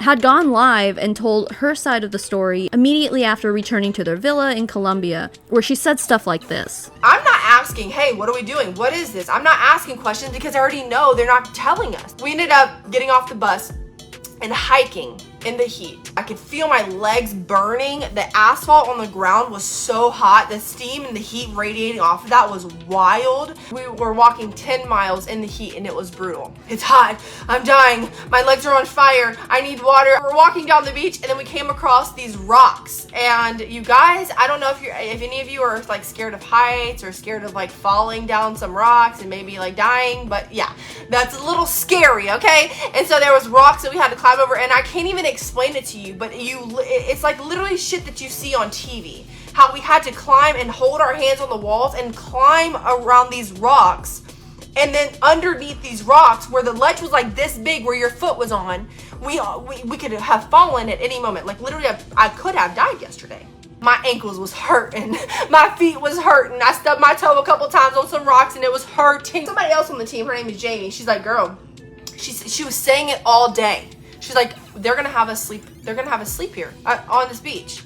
I was like, no, they're not. Shut up. That is so ridiculous. Like, they would never do that. Like, come on. I got really mad. For the first time in the entire day, after all the pain that I endured and that I got through, I got so upset. And my EQ was here to here when they told me I was sleeping on a beach. Now, we're not sleeping in no cabanas. We're sleeping on beach chairs. Sandy ass beach chairs. It was the most uncomfortable experience ever. Talk about pain. It was cold. It was 1 o'clock in the morning at that time when we were laying down to like go to sleep. I didn't sleep at all. I would close my eyes for a couple seconds here and there. You can hear the ocean. There was people walking by, so you never really know. And again, we're in a different country. So you're sleeping on a beach in a different country. And it was just the most odd experience. But I was like, I'm ready to go home. I'm tired. I don't want to do this anymore. It's not fun anymore. Can we please just go home? This is so unnecessary. And in the moment of that, I was so mad, and I knew enough to not be mad. Like, okay, I was a little bit mad at everybody else. Like, I was like Jessie Lee and Sasha and Mateo, and even Jamie Lynn, who was like, we're sleeping here. She said it all day. I was like, this bitch willed this shit to happen, and now it's really happening. And what the fuck? I just want to go home. I want to get in my bed, or the bed that I'm sitting on. I want to get in the shower. I want to rinse my body off. I want to get the sand. I want to wash my hair. I was so uncomfortable and miserable in that moment, okay? And I probably went to sleep mad. I actually woke up mad too. No one knows this. I haven't told anybody this. If I knew who I was, I would have packed a bag that was prepared well enough to make sure I was content in the worst moments of my life. It's people like Kelsey that helped critics of Jessie Lee and of the Colombia fiasco, unintentionally, of course. So while it's true that us quote-unquote haters weren't there on the trip with them, we had enough first-hand accounts to be able to justify our belief that the hike was more of a kidnapping, putting these people in a situation that could have potentially killed one of the participants. Quite frankly, in my opinion, Kelsey's lucky that she made it out of there unharmed. Less than 2 weeks after returning home from Colombia, Kelsey Rhae went on another Pruvit trip to the Bahamas, where she got to post plenty of pictures and videos standing in front of a private jet branded with Pruvit's logo, followed by pictures that looked like she was having the luxurious trip of a lifetime. She was living the high life, and she wasn't done yet. After returning home, Kelsey got into more self-inflicted controversy when she posted this video to TikTok with the caption, "Potty training at 1 because I'm not lazy and refuse to change a 4-year-old's diaper." The moms of the internet revolted against Kelsey, saying that she was being too judgmental of parents who don't choose to potty train a kid that early. As a mother of 2 who, as of recently, has accomplished the daunting task of potty training my youngest, he is now 3.5, I have to say, potty training a 1-year-old is pretty unusual for the average family. I mean, kudos to any parents who have done that, but I think it's just unusual, and a lot of people seem to have the same sentiments. It's not lazy if you don't start potty training your kid at 12 months old. Like, actually, as a matter of fact, speaking from personal experience, my pediatrician told me with both of my kids, like, oh, they're usually not ready until about 2.5 to 3. Every kid is different, obviously, but like, this is coming from my pediatrician, so I pretty much didn't even consider even trying to start potty training until at least 2 for both of them. I can tell you from experience that children can tell you when they're ready to start the process, and it is so much easier that way. I mean, at least that's how it worked out for me and my family. My daughter was around 2 when she showed me that she was ready, and my son was around 3. It took a few months, but now we're solid. It was a pretty easy process. So it's really uncool to shame parents for still changing their kids' diapers at 2 or even 3 or even 4 years old. I understand why a parent would want to stop changing diapers as soon as possible because they're stinky and gross and expensive. And no one is saying that you can't potty train a 1-year-old. Clearly you can. I just think that for most parents, the idea of trying to potty train like an actual baby is more stress than it's worth. As parents, we already go through enough. Well, Kelsey received so much backlash for this video that she made a response where she basically says, "You guys just aren't giving your kids enough credit." Unless your kids are physically or mentally disabled, I fully believe that they should be potty trained around 1 or 2. Now, that's my opinion, which we all have, and you don't have to agree with it. At no point in time did I ever say you or your kid in that video. I don't believe in the when they're ready mindset, and it's just that, a mindset. Like, you're putting capabilities on your kid, as if they're not smart enough to learn things when they're a baby. When babies are really smart. And I'm sorry if you feel like I was mom shaming you on that, but I was really just speaking from experience of someone calling me lazy from wanting to potty train because I didn't want to change diapers. So that's where that's coming from, right? But none of you take the time to even ask that. You automatically just assume the worst of me. And then you like to unfollow, which is fine because you weren't my person to begin with. Everyone's internalizing what I said. I just fully believe that babies are capable of so much more. I'm gonna make a video later about how I did it with my 6-year-old and how we're doing it now with our 1-year-old, but your baby is a lot smarter than you give them credit for. Disabilities aside, and you are fully capable of potty training them, and you got this. No, Kelsey, we are all aware of how wonderful and smart our children are. You don't have to point it out. Just because your kid learned to pee in a potty earlier than most doesn't make you the super parent that you think you are. This wasn't the end of her response to the controversy, though.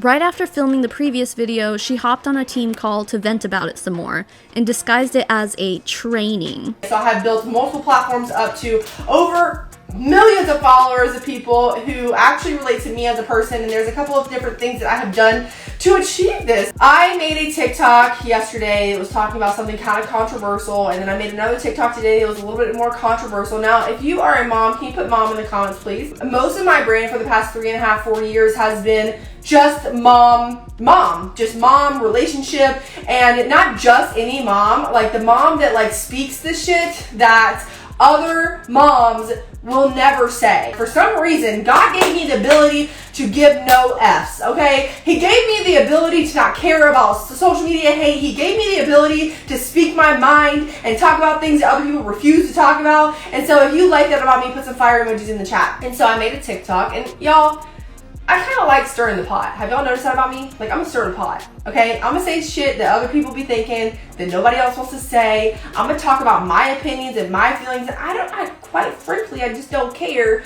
if anybody has anything negative to say about that. And I pretty much said, potty training my child at 1 year old because I'm not lazy and I refuse to change a 4-year-old's diaper.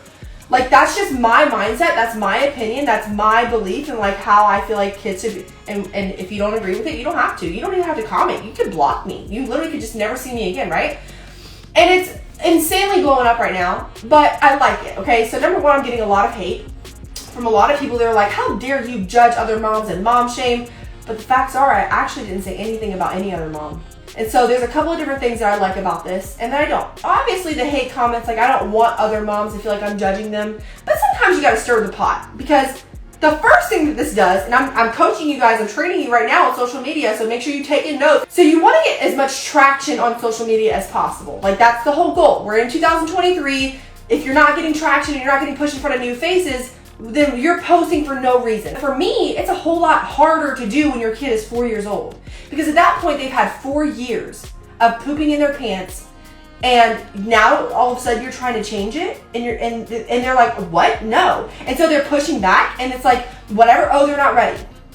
Your kid will be ready for anything that you set the standard for. Set the standard for your kid to learn things at an early age. Give your child more credit to be able to go do things that they put their mind to. Some of you guys are capping your children and you don't even see it. You don't even see the fact that you're telling your child you're not ready to potty train. You're speaking it out loud to yourself, and they're hearing you say, oh, I guess you're just not ready. You know, just think about the language that you're using with your child, and like something as simple as potty training them at 1 year old, like, can be so powerful for them and their self-confidence when they're an adult, okay? So you just don't know how it's gonna pour into the rest of their life. And there's no context behind an 8-second TikTok. And I know these people hate me, but the thing is, they were gonna block me no matter what. They were just waiting for me to say something that was pissing them off.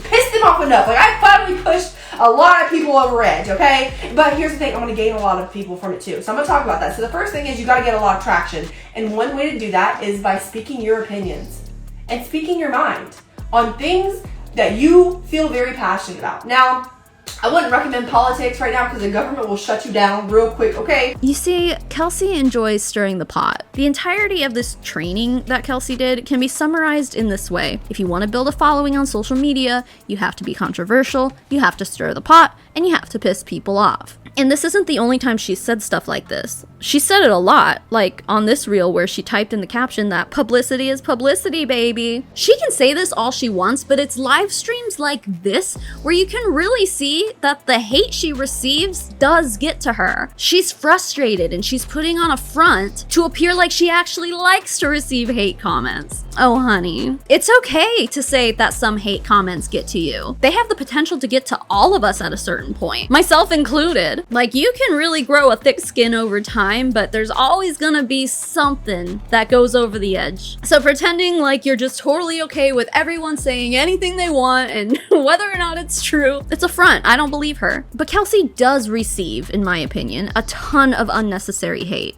There's an entire snark subreddit dedicated to her that's just 90% people commenting on how her body looks and picking apart every little tiny thing she says and does to an obsessive degree, and I think that's crossing a line. By all means, hold her accountable for mom shaming, hold her accountable for being a scammer in a pyramid scheme, hold her accountable when she's not being a good parent, but to comment on the way she looks constantly is obsessive and just plain mean. I do not believe that she deserves that, especially because I don't know who y'all are looking at, but I think she's beautiful and I wish I had an ass like hers.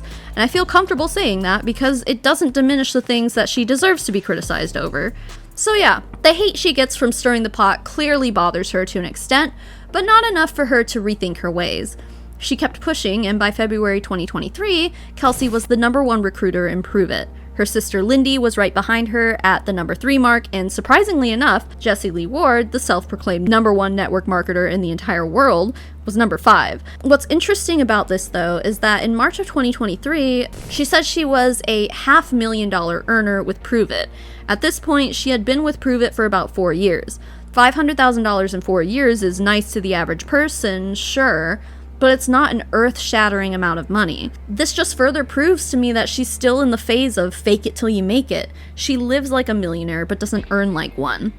Anyway, yeah, #1 in the company, speaking at event after event after event, soaking in the spotlight, in between bragging about being able to spend $700 in one go at Target, and having the opportunity to crash at Pruvit CEO Brian Underwood's mansion while she takes her family to Disney World, she still somehow was finding time to teach people how to leverage the trauma they've experienced in their lives for success in a pyramid scheme. I was having a conversation last night with some of the team members. I was like talking to one girl. Just in the 15 minutes I was sitting in front of her, she had told me like 10 different things about her life that was mind-blowing. I was like, girl, you literally have such a powerful story. And this is one of the only companies you could ever join that's going to teach you how to build a platform to where you can tell your story. And what we're doing here is not just selling ketones. We're helping other people find their voice, find their purpose, and quite frankly, get a little passion back in their life. Taking her family to Disney World? Wow, she must be out of her bad mom era.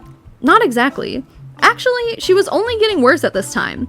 Here's another dump of content that Kelsey posted saying negative things about her children. #1, in the morning, when you hear those little fuckers wake up, do not let them wake her up.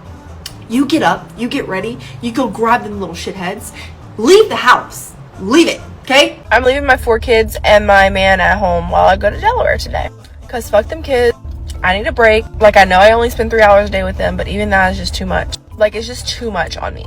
So I'm leaving. Their dad is gonna have them for 2 days, and I'm flying to Delaware because I deserve to be happy. Then you're gonna come back. You're gonna set those little shitheads up with the TV, with whatever they need to do to just be quiet. Maybe even let them run around outside, whatever it is. We need this energy because these kids are... We wanna be celebrated. We wanna be selfish. We want the day to be about us, not these little shitheads. She also wastes no time calling other people's kids fucking assholes and says she wants to physically harm children. Does anybody else get so fucking angry you just want to go off? Like, you want to beat up a little fucking 2-year-old? Because that's where I'm at. I just took my kids to the daycare at the YMCA so I could do my cardio and get in the sauna. There was this little kid playing with these little blocks. He kept snatching the blocks away from her. And then she was like, "Can I play with you?" Said that to him, looked at him in his face, and he just ignored being a little fucking asshole. Does anybody else get that way? Because I'd be wanting to fucking square up with a fucking 2-year-old. Kelsey was definitely taking every opportunity she could to get away from her kids any chance she could. In 2023 alone, she went on a handful of trips without Eric or the kids. And of course, when she returns home, she has a nanny and only sees her kids for 3 hours a day. Like, it really seems like she doesn't like her kids, which is why the person Kelsey Rhae is today in the year of our Lord 2024 is kind of shocking, but we still have a lot to talk about before we get to that. It's at this point where Kelsey, still being in her bad mom era, was also entering a kind of know-it-all era, and in my opinion, I think that comes from her closeness to Jessie Lee Ward at this time. Jessie Lee had been diagnosed with stage 4 cancer and started making her content all about her crunchy cancer journey.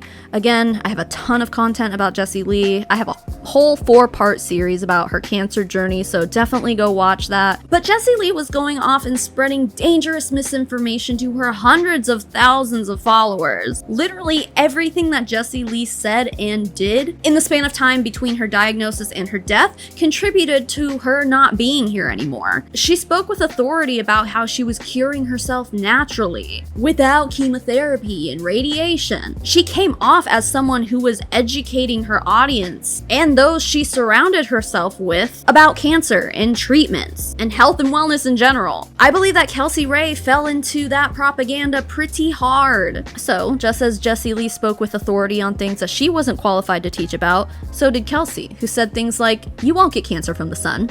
You're scared that you're gonna get cancer from it. You're not gonna get cancer from the sun. You're gonna get cancer from putting that sunscreen on your skin before you let the sun bake it into your cells.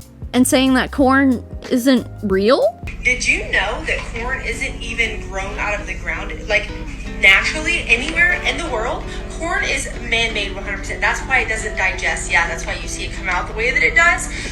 Your digestive system cannot break it down because it's fucking fake. It takes a simple Google search for you to see that corn is man-made, okay? Now, if you want to argue whether or not it's good for you, we can argue that point too, which I can back it up that it's not good for you. But it is man-made. Like, y'all do realize that corn is a man-made creation. Yeah, it's been around for a long time. That doesn't mean anything. Just because we ate it as kids doesn't mean anything. Just because it's a vegetable doesn't mean anything. Yes, it grows out of the ground, but you can't go out into the wild. Like, the plant will not survive without a human taking care of it. I cannot. I feel like I'm living sometimes in a world full of, like, not all of you guys, obviously, there's a lot of smart people on my social media, but like... And saying that she was using elderberry and vitamin C to treat her baby's croup, which, side note, my daughter had croup a few times as a toddler and it was terrifying. Suggesting to parents that they can treat it without seeking actual medical care is so dangerous, and it can cause serious harm to a child suffering from croup. Like, that illness is no joke. Number 1, elderberry. Perfect for boosting the immune system. Fire cider, homemade cough syrup, which I can post the recipe to these things on my story, and then vitamin C gummies. I firmly believe that the earth gives us what we need to heal our bodies. There are way too many bad side effects of pharmaceuticals for me to trust putting that into my baby. The elderberry is a daily thing. Fire cider for mucus as needed. Cough syrup when they have a cough as needed. And then 2 vitamin C gummies every single day for immune boost. She also suggested that 80% of all health problems come from your spine. Not true, guys. Don't listen to her. Talk to your doctors. And then there were plenty of instances of her talking badly about pharmaceuticals, and that if something's natural, that means it's safe enough to give to your kids. Get off that pharmaceutical shit and try this. And this is natural shit, so you can give it to your kids too. You know what else is natural, Kelsey? Poison ivy. But you wouldn't knowingly let your kid go play in a patch of poison ivy, would you? She then started to be a know-it-all about women's bodies, saying that we all need to get off birth control and just track our cycles as a form of birth control instead, as if every woman has the same exact cycle. I mean, this is just reckless at this point, especially considering the way women's reproductive health care is no longer a right in this country. This kind of content is dangerous and, in my opinion, should hold no place on the internet. Kelsey Rhae is not qualified to give anyone medical advice or weight loss advice or nutritional advice, but that didn't stop her from creating her own workout and nutritional plan. My ass used to be very flat, and I have built my body into what it is. I've also had to work on my mindset a lot. So I'm excited to announce I have officially released my own program. Screenshot to read this. It doesn't appear to be accessible anymore, though, since the links don't work anymore. I wish I could say that this know-it-all era came to a halt when Jessie Lee Ward passed away in September of 2023. I mean, it kind of did. Kelsey had to take a break from her regular posting to post a bunch of videos of her crying, sometimes with her phone set up on the bathroom mirror. In all honesty, Kelsey Rhae was a believer of Jessie Lee, as many others were as well. When Jessie Lee said that her cancer hadn't grown and actually started regressing, they believed her. When she said that she was healing from stage 4 cancer simply by juicing and getting other strange, expensive, and ineffective medical treatments, they believed her. So when she was on her deathbed, they were all sure that she'd pull through and be back to her regular boss babe self. But she didn't. And this is extremely evident in this live stream that Kelsey Rhae did on the morning that Jessie Lee died. Kelsey was just cheerfully doing her hair in her hotel room, unconcerned as hell, pitching her ketones while talking about going to visit Jessie Lee in the hospital. If you're watching this and you've been curious about how I'm actually able to travel and work from my phone and make a full-time income from my phone and how I have so many followers through social media, I'm about to explain pretty much how it all started. So share that out so we can get more prayers for Jessie Lee Ward. Terry, thank you. So if you guys do share it out, it'll simply be just to help other people, send some prayers up. She's going through a really hard time right now. Little did she know that no more than 3 hours after this live stream ended, Jessie Lee would be dead. Jessie Lee Ward's death shook the entire industry, and Kelsey wasted no time sharing her confusion with her audience. And I don't understand. I'm so confused. Everybody's confused. No one knows what happened. Like, I was so naive and not understanding the severity of the situation. And I don't think anybody did. While also pitching her ketones. And the thing is, like, I sell ketones and that's how I know her. So when I go live packing ketones, I'm gonna remember her. With tears in her eyes, she documented the days after Jessie Lee's passing more than anyone else in Jessie Lee's inner circle, which in my opinion felt like she was using her death for social media attention. She stayed in Jessie Lee's penthouse apartment for a few days, and don't worry, she made sure to get a booty pic from the balcony. Despite all of this though, I don't deny that she was shocked and confused when it happened. None of us can blame Kelsey, or any close follower of Jessie Lee Ward, for being shocked and confused by her death. Jessie Lee was practically a charismatic cult leader who had so many people brainwashed. Kelsey was one of those people. She even admitted that she never researched colon cancer, alluding to how closely she just followed and believed everything Jessie Lee said while she was fighting it naturally. Not once did I ever research colon cancer, especially not end-of-life symptoms. And if I had done that, I would have been a little bit more prepared for what we're going through right now. Despite this, she had multiple moments where she led the charge against Jessie Lee's ICU doctors and said that her death wasn't caused by stage 4 colon cancer. Like, I feel like myself wanting to find somebody to blame. Like, I'm really angry at the doctors, and I'm really angry at all the different doctors that may have caught something earlier, or like, we don't even know. We don't exactly even know what at the end took her from us. Ever since Jessie Lee's death, Kelsey Rhae has actually doubled down on her mistrust of doctors in modern medicine, which is such a backwards take, I can't even wrap my head around it. How can you watch one of your closest friends wither away from untreated stage 4 cancer over the course of 9 months and still have the guts to say that alternative medicine and natural remedies are the right way to go? For example, Kelsey posted this to her stories sometime afterwards, where someone asked what her credentials were to be qualified to create workout plans and meal plans for people. Kelsey answered this in the most delusional and infuriating way. She wrote, "It really baffles me that I even attracted someone like you to my socials. I don't need a degree to share what I do that has worked for me. If you don't have enough common sense to know when to consult a doctor for your medical issues, I don't know what to tell you. I use the disclaimer all the time that I'm not a medical professional. What I share is simply what it is I do." You see, that's the beauty of social media. You get to learn from other people's actual experiences, which I trust 1,000% over a doctor who's getting paid to keep me sick. Clearly, Kelsey learned absolutely nothing from Jessie Lee's illness and death. If she had learned anything, it probably should have been that doctors should be more respected, and you should listen to them when they tell you what you need to do to literally survive. Taking medical advice from unqualified randos on the internet is literally killing people. Jessie Lee took advice from TikTok followers, but also like Chris Beat Cancer and the medical medium, quacks like that instead of the multiple oncologists that she saw. If Kelsey Rhae were an intelligent, critical thinker, she would have easily been able to admit that she was wrong about Jessie Lee Ward. But she didn't do that. She couldn't do that. She's too self-centered to ever admit that she was ever wrong about anything. I know it probably feels like I'm harping on this situation more than needed, but trust me, it gets worse. She made some posts to Instagram that suggest that she's clearly reaching for sympathy, saying things like, "The first moment I'm thinking about is walking into her hospital room and seeing her body with no soul intact. I will absolutely never forget that moment." And "We all took a trip to Colombia and she mentioned that she was experiencing prolonged bleeding and pain, but that she was okay. She knew she was okay, or so she thought." These statements feel unnecessary to make, and it's pretty disrespectful to Jessie Lee's memory to talk about Jessie Lee's graphic symptoms or seeing her dead body. Speaking of disrespect, Kelsey Rhae was also spending her time scolding her audience on livestream for having the audacity to ask her clarifying questions about what happened to Jessie Lee. As mentioned, many people were shocked and confused at her passing, and with Kelsey Rhae being one of the only people in Jessie Lee's inner circle who wasn't taking time away from social media to process her death on her own, and since Kelsey Rhae was literally at the hospital when she died, it's reasonable for someone to think that it's okay to go to Kelsey Rhae for answers. Kelsey did not see it that way. And by the way, it's incredibly fucking rude to ask any questions to anybody this close to what is happening.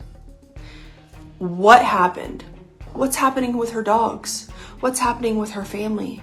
What happened? I thought she was okay. What is fucking wrong with y'all? There is like, who raised you? For you to ask anybody that, anybody, for you to even have the words come out of your mouth of what happened, there's something wrong with you. Like, get the fuck off of my social media. And I'm going through my comments and people who are asking me, what happened? Oh my God, no, I thought, like, get the fuck off of my comments. You are disrespectful and it's disgusting.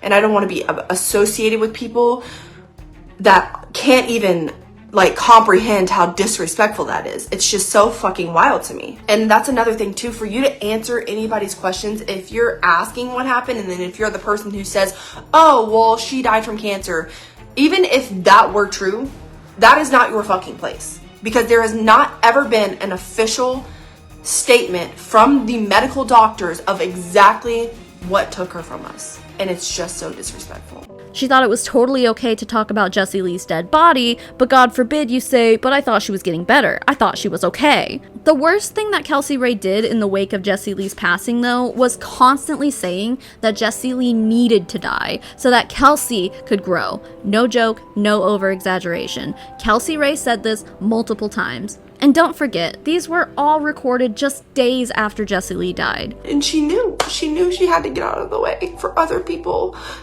to be as powerful. I don't know. She had to go, and it is a good thing. She was so powerful. She knew, her soul knew, God knew, the universe knew that she had to make space for other people to rise up. She knew that this is what she needed to do. She knew, her soul knew, this was a part of her destiny. This is just what had to happen. I just listened to a podcast from Jessie Lee. She said, because I don't know if you guys know this, but her Nana died. And like that was like her everything. And in this podcast she said, as it sounds, she needed to die so that I could step into my leadership and become the woman that I'm supposed to become. I know that she had to go. She knew she had to go. Her soul, the universe, her soul knew she had to go. She knew that if she was here, she was a security blanket for a lot of us. She knew if she continued to stay on this earth, none of us would grow to our fullest potential. Her passing away has given us a drive like no other to actually step into the leadership that she knows that we have and fulfill our destiny through her journey. It's just weird and it's crazy, and so many things are making sense. And so like, I don't know who needed to hear any of that, but I hope that you did, and I hope that you shared this. And just know, like, I'm gonna sell ketones forever, and I'm going to recruit people forever. Finally, I just want to read this caption to you on a story Kelsey posted in November of 2023. It says, "The universe knew that I would have always had Jessie Lee as a safety net, and I just have to believe that her passing plays a huge part in my journey to become my true best self. She was so incredibly powerful that she had to step down so everyone else could use what she taught us to rise up. With her guidance in a different way, I will now step into the power I know I have within. I think you all should." As if Jessie Lee, having been 34 years old at the time of her death, didn't want to continue carrying on her own legacy herself, and instead decided to die in order to bless Kelsey Rhae. The reality is, if Jessie Lee had never gotten sick, she'd still be doing the same old stuff. And I don't know how highly you have to think of yourself to even consider the possibility that someone as selfish as Jessie Lee Ward would be so gracious as to give her entire life for you. Like, these people are basically comparing Jessie Lee Ward to Jesus himself. Like, that is blasphemy in the highest form. Kelsey Rhae made so much content about Jessie Lee Ward's death. Reels, TikToks, YouTube videos, Facebook Lives, Instagram stories, like everything that you could possibly think of. Kelsey Rhae is a master at making everything about her. And she didn't even draw that line at the death of her close friend. If she'll make a tragic death of a 34-year-old woman about herself, what won't she do? With all of the tears that she shed on social media in mid to late September of 2023, you would think that she needed to take a break from social media and take some time to herself, right? Oh, ye of little faith, that's not our Kelsey. Instead, she got back to posting regularly almost immediately, as if she hadn't just experienced an industry-shattering tragedy. Perhaps she did figure out that she needed to occupy herself with a new project, because in November of 2023, Kelsey Rhae announced that she and Eric would be starting an AirBNB arbitrage business. We get here, the house is gorgeous, it's beautiful, it's amazing. It's a 3-bedroom for $1,900 a month, which is honestly unheard of. The potential for this area and this property can generate probably around $2,500 profit a month. We're not like totally rich by any means. Like, we have actually been really fucking stupid with our money. Like, we've been making $40,000 a month before and bought a fucking $15,000 golf cart, which is something you just do not do, okay? This means that they basically found a home that was put up for rent. Yeah, a home that they don't even own. They're renting it from another property owner, and then they put it up on Airbnb to sublease it. The reasoning for this is that they wanted to start being smarter with their money. So they read one singular book about Airbnb arbitrage and decided to jump into it. She admits that they might be making a huge mistake, while also saying that this is how she expects to make millions of dollars. We're fucking terrified, but we have full faith this is gonna pay off, and we're really fucking excited. It's not one property that makes you rich or that makes a difference. It's multiple. But you gotta start somewhere, right? And so we might be making a huge fucking mistake. But I don't really think that we are. The most frustrating part about this for me is how she mentions that she wants to furnish the home by utilizing Habitat for Humanity, which is a nonprofit organization that assists low-income and otherwise underserved communities and helps them have safe and affordable housing. Our plan is to go and furnish it by Habitat for Humanity or thrift stores, places like that, having, you know, nice-ish furniture, like not like luxury, but nice-ish.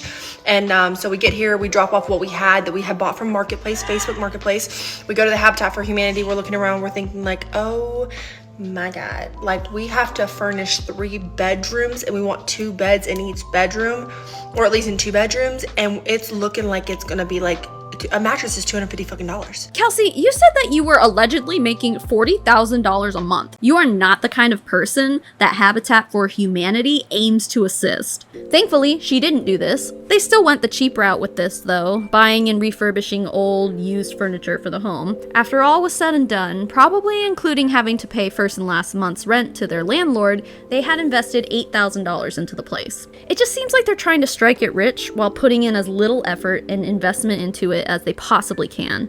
Low risk, high reward? That's pretty unusual. Also, didn't Kelsey say that if it's easy, it's not worth it? Like literally a few years before they started this Airbnb thing? Anyway, they spent 4 days setting the home up for Airbnb guests. During these 4 days, Kelsey literally says that she and Eric almost ended their relationship and got close to physically harming each other. We just spent 4 days pouring our blood, sweat, and tears, almost getting, not just separating, but like almost like beating each other up. I'm emotionally invested as fuck. Wow, this sounds not only like an awesome money-making opportunity, but also a safe and responsible decision that comes with no repercussions whatsoever. And this is kind of straying off the timeline a bit, but in May 2024, Eric made this post to social media alleging that they were profiting $1,500 a month from this property for doing absolutely nothing, and he also claims that the income they get from Airbnb arbitrage would be tax-free. Now, I'm no tax professional, but how are you not obligated to pay taxes on a business that you're running? Someone call the IRS. Anyway, Kelsey just recently posted that they just obtained a second Airbnb property to add to this passive income mess. While I would normally say, well, good luck, hope it works out for you, I can't bring myself to do that. It's people like Kelsey and Eric who are contributing to the housing crisis in this country right now by turning shelter into a money-making scheme and driving up the prices of homes everywhere. But it's become pretty clear now that Kelsey Rhae doesn't care about anyone but herself, so I guess this shouldn't surprise us. Meanwhile, during the holiday season of 2023, Kelsey admitted to us that her and Eric weren't doing so great, and that this was actually a yearly occurrence for them where they break up around the same time every single year. And for some reason, around this same exact time, every single year, we break up. And I mean, like, we don't, like, post, like, oh, I'm single on social media, like, we're fucking teenagers. But, like, we literally break up. And we have kids, so it's not like we don't, like, separate. Like, it's just... If you know, you know, right? Like, so it's like we go like a long time without even talking to each other or sleeping together or being in the same like vicinity together. We just kind of parent, and it's fucking miserable. But we've been going through something, and we're realizing that the trauma that we're not fixing within ourselves is causing is causing a reoccurring like argument that's breaking us more and more every single year. I don't think it's normal or healthy to let issues go unresolved in a relationship. Aside from moments like this though, Kelsey's always posting about how happy and in love they are.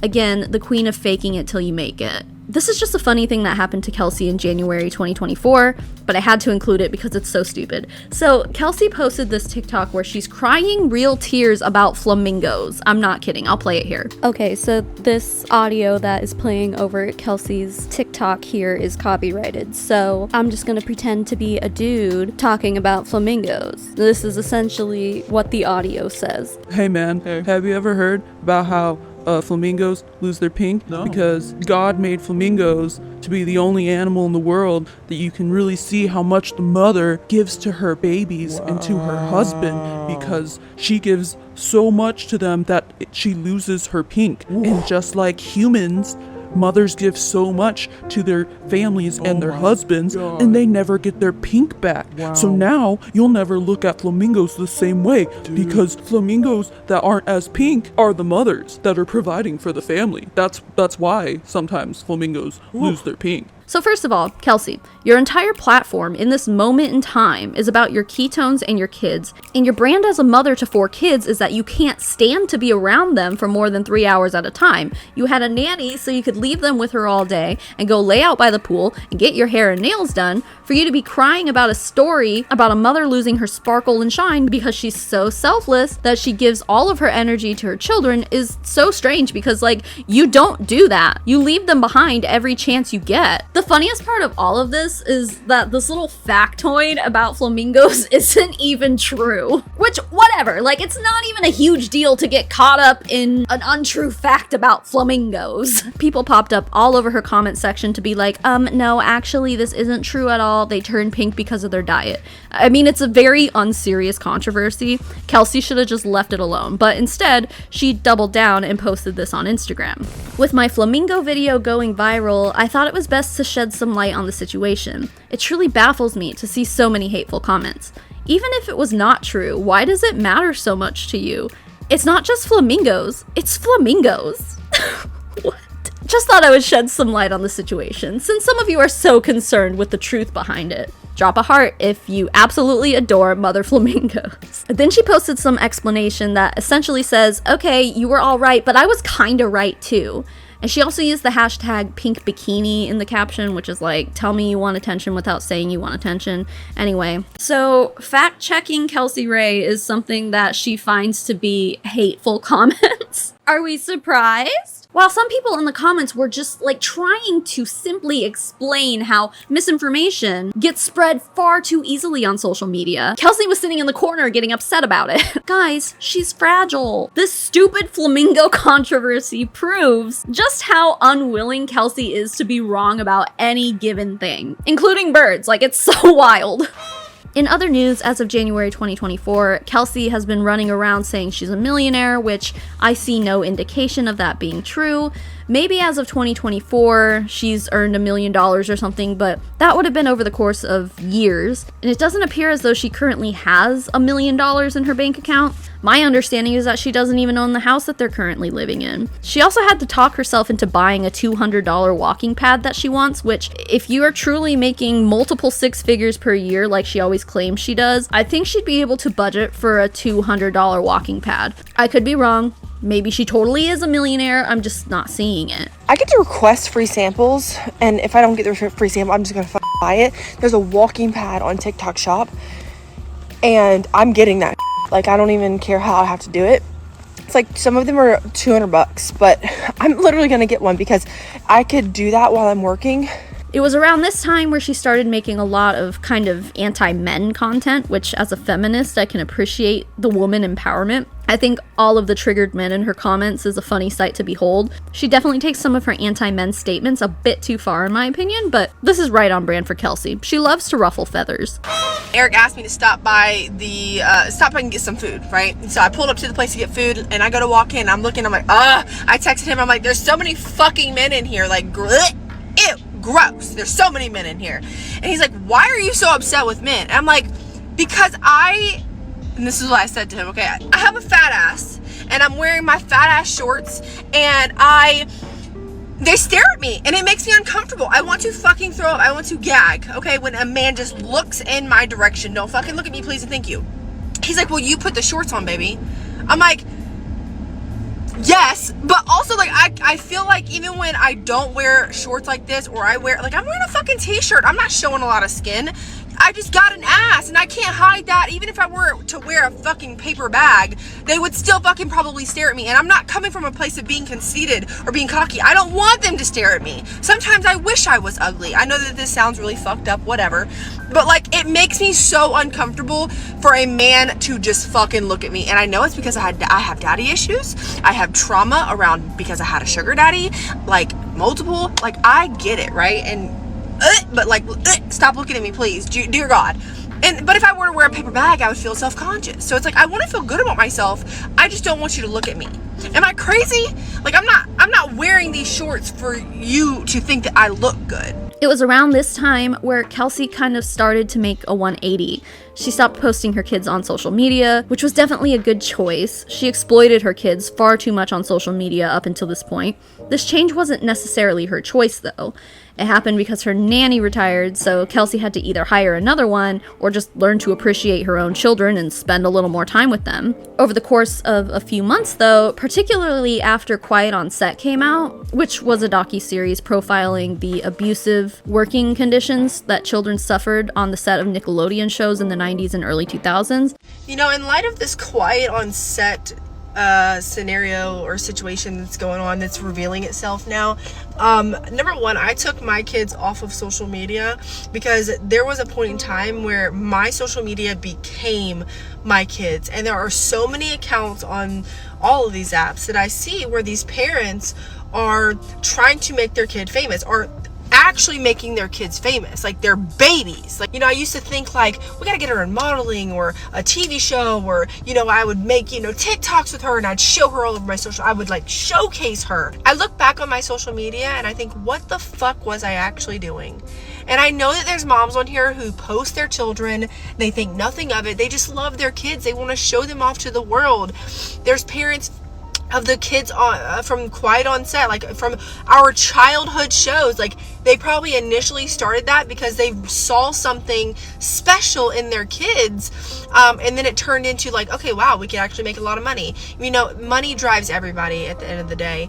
And for some, sadly, it comes at the expense of your children. You know, these like little tiny shows that you, like Ryan's World, these YouTube channels of these other kids acting shit out. Like, it's unnecessary. Children should not be made into stars. You're stripping them of their fucking innocence, and you are stripping them of their childhood. And you don't know what's happening with your child when you're putting them on the fucking internet. Take them off. Stop posting pictures of your goddamn baby in her bathing suit. I know that I've done this, but I stopped because I realized how fucked up it was. I was like, why am I doing this? Like, it felt weird. And I felt like I was not protecting my children the way that I should be. And so I stopped posting them. Like, I don't show their faces anymore. And if you see my face, you might see it on my live, or you might see it on my stories sometimes, or whatever. But like, overall, it's like I'm not creating content of my child because it's fucking dangerous, and quite frankly, it's disgusting. You all may see it differently, but I feel like this video is an example of what gives me hope in Kelsey. I think this shows that she is capable of admitting that she was wrong about something, and that she is capable of making positive changes. Maybe I have too much faith in people, but at the very least, the way she can say, damn, I used to make content out of my kids and I don't want to do it anymore, is enough to make me want to see through all of her BS and appreciate that sometimes Kelsey Rhae might make a good choice here and there. She also started attending therapy to heal from her own childhood trauma as well, which is another great step, and I wish her the best with that. It seems like Kelsey was making some positive changes in her life, but it wasn't long before she went down yet another extreme path. On March 21st, 2024, Kelsey Rhae posted this video ranting about how if her child has 10 unexcused absences in a row, they'll be expelled from school. I just got a message from my son's teacher. He's in first grade, he's 7 years old. And I got a message from her stating that if he misses 10 consecutive days, then he will be automatically withdrawn from the school. I have never heard this in my life. Furthermore, there was a cop who had showed up to my bonus baby's grandparents' house because they missed school for like 3 or 4 days out of the week or whatever. We had just gotten over the flu. Okay, so my family we have 6 people. Eric is the only one who didn't get it. So we all had the flu. I'm not sending them to school when they had the fucking flu. Duh. Do you want me to get other kids sick? I didn't think so. So we didn't send them to school, and they didn't go to school the flu lasts for a fucking week. Okay, so my bonus babies went back to their moms, and I'm pretty sure went back to school. And then as soon as the flu ended in my 7-year-old, he immediately contracted pink eye. And then my toddler got it, so I already knew how highly contagious that it was. And so I messaged his teacher and I was like, well, what do I need to do? Is there anything special I need to do? Because he had the flu and now he has pink eye. I don't want to send him to school because number one, he feels like shit. Number one, his eye is crusty, dusty, closed. And so what do I need to do? She's like, just fill out the form on the website, whatever. I was like, okay, cool.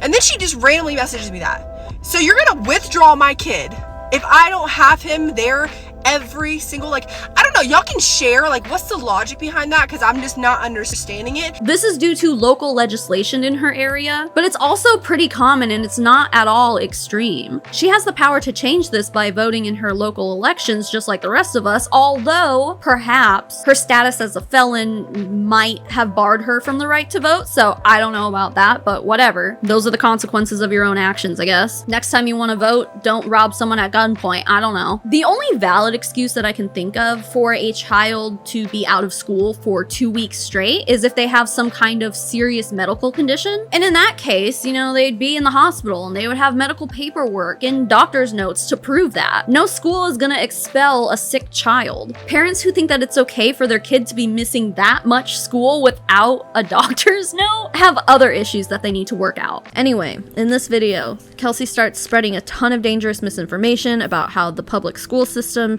is not about education and it's more about control, and then get this, she says she wants to homeschool. But for me, I have such this deep rooted feeling of like how much the system wants to control our children. They act like they own our kids. And I don't know if you guys know this, but look into why the schooling system was ever even created in the first place. It was not to educate our children. It wasn't to teach them the life skills that they need, because we all know that you don't learn life skills in school. You learn how to sit down, pay attention, and do what you're fucking told. And unfortunately, everybody that has kids in public school, they have to go to work, and they can't afford to put them in something that's like private school or something that's actually teaching them, their children, like proper life skills. So they have to rely on the public school system, and it's fucking broken. So if you have any advice for me, I would love to homeschool him. I'm just a little worried that I might fuck up his academics, and I don't want to make him stupid, because I was homeschooled and I did not get the proper education that I needed. But I did learn a lot of life skills that taught me a lot, that have made me make a lot of money now in my life, which is great, right? Is this something that is normalized where you live with your kids? Does the schooling system also own your kids? Please help me make some sense of this situation. Furthermore, the reason that they ask for doctor's notes, and the only reason that doctor's notes excuse the absence, is because they don't believe you when you say that your kid is sick. Why the fuck do I want to keep my kid home? Like, no thank you. I would love for him to be gone at school for a couple hours, give me a motherfucking break. But, like, he is sick, and it's not my problem if you don't fucking believe that. Why the fuck do I need a doctor's note for you to believe that my kid is homesick? Fuck off. So you have Kelsey Rhae, a mother who just a few months prior to this was running around saying she didn't like to be around her kids. Now suddenly she's a stay-at-home mom who wants to start homeschooling her kids. It makes no sense. She also says, hey, I was homeschooled and I didn't get the education I needed, which, like, what makes you think you're qualified to teach your own kid? And the whole, you don't learn life skills in school is such bull. You learn so much in school. Just because most of us will never utilize trigonometry in our adult lives doesn't mean that there's nothing of substance that can be learned there. Like, how about reading, writing, speaking coherently, the formation of sentences, creative writing, culinary arts, music, home ec? Like, Kelsey, what do you mean school doesn't teach you life skills? This entire rant could have been avoided if she had just had a doctor's note. If my kid had pink eye, they'd be seen by a doctor and given proper treatment. When Kelsey's kids get pink eye, what does she do? Give them vitamins? And then pull them out of school without a doctor's note? Like, come on. But this entire homeschooling fiasco came to a head when Kelsey Rhae posted this video to her TikTok, and it went viral. I'm gonna play it in full here. She's actually deleted it from her TikTok since then, but here it is. If you have a child in public school, I would like to know what your opinion is on this, because I don't think that I'm in the wrong here.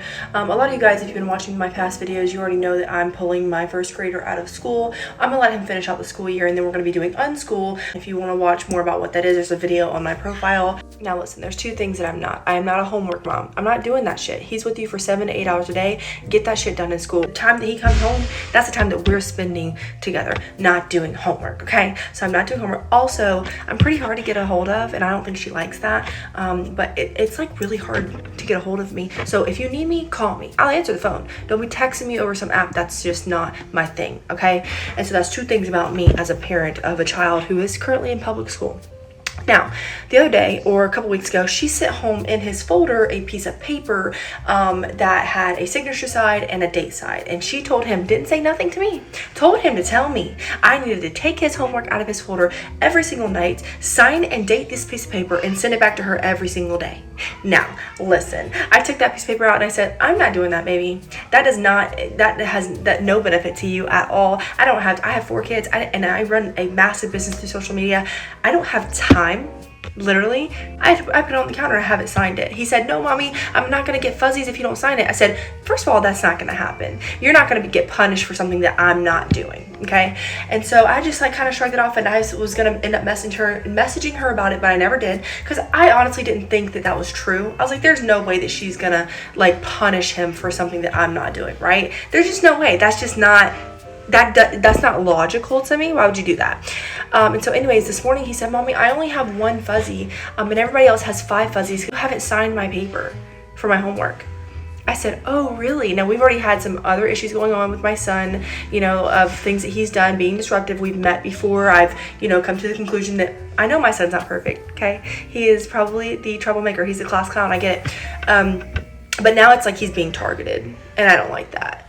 And so he isn't getting fuzzies, and so I've already called the principal, and I was like, I want him moved the rest of the year. If you don't move him to another class to finish out the rest of the year, I'm just gonna pull him now, and he's not coming back next year.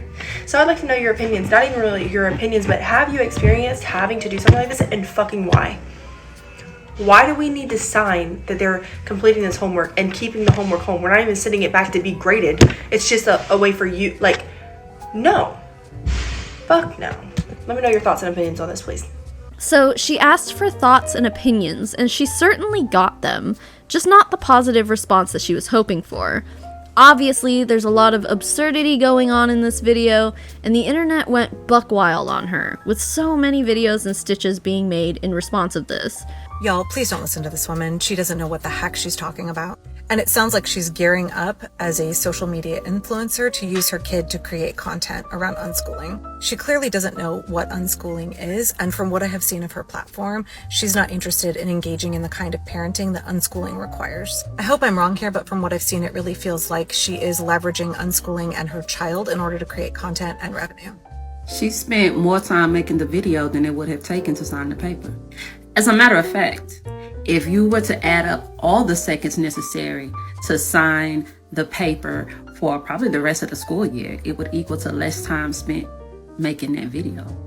I mean, how embarrassing. You would have thought that the teacher was asking her to have this whole science fair project done within the next 24 hours, but she is literally complaining about the fact that she has to sign her son's homework.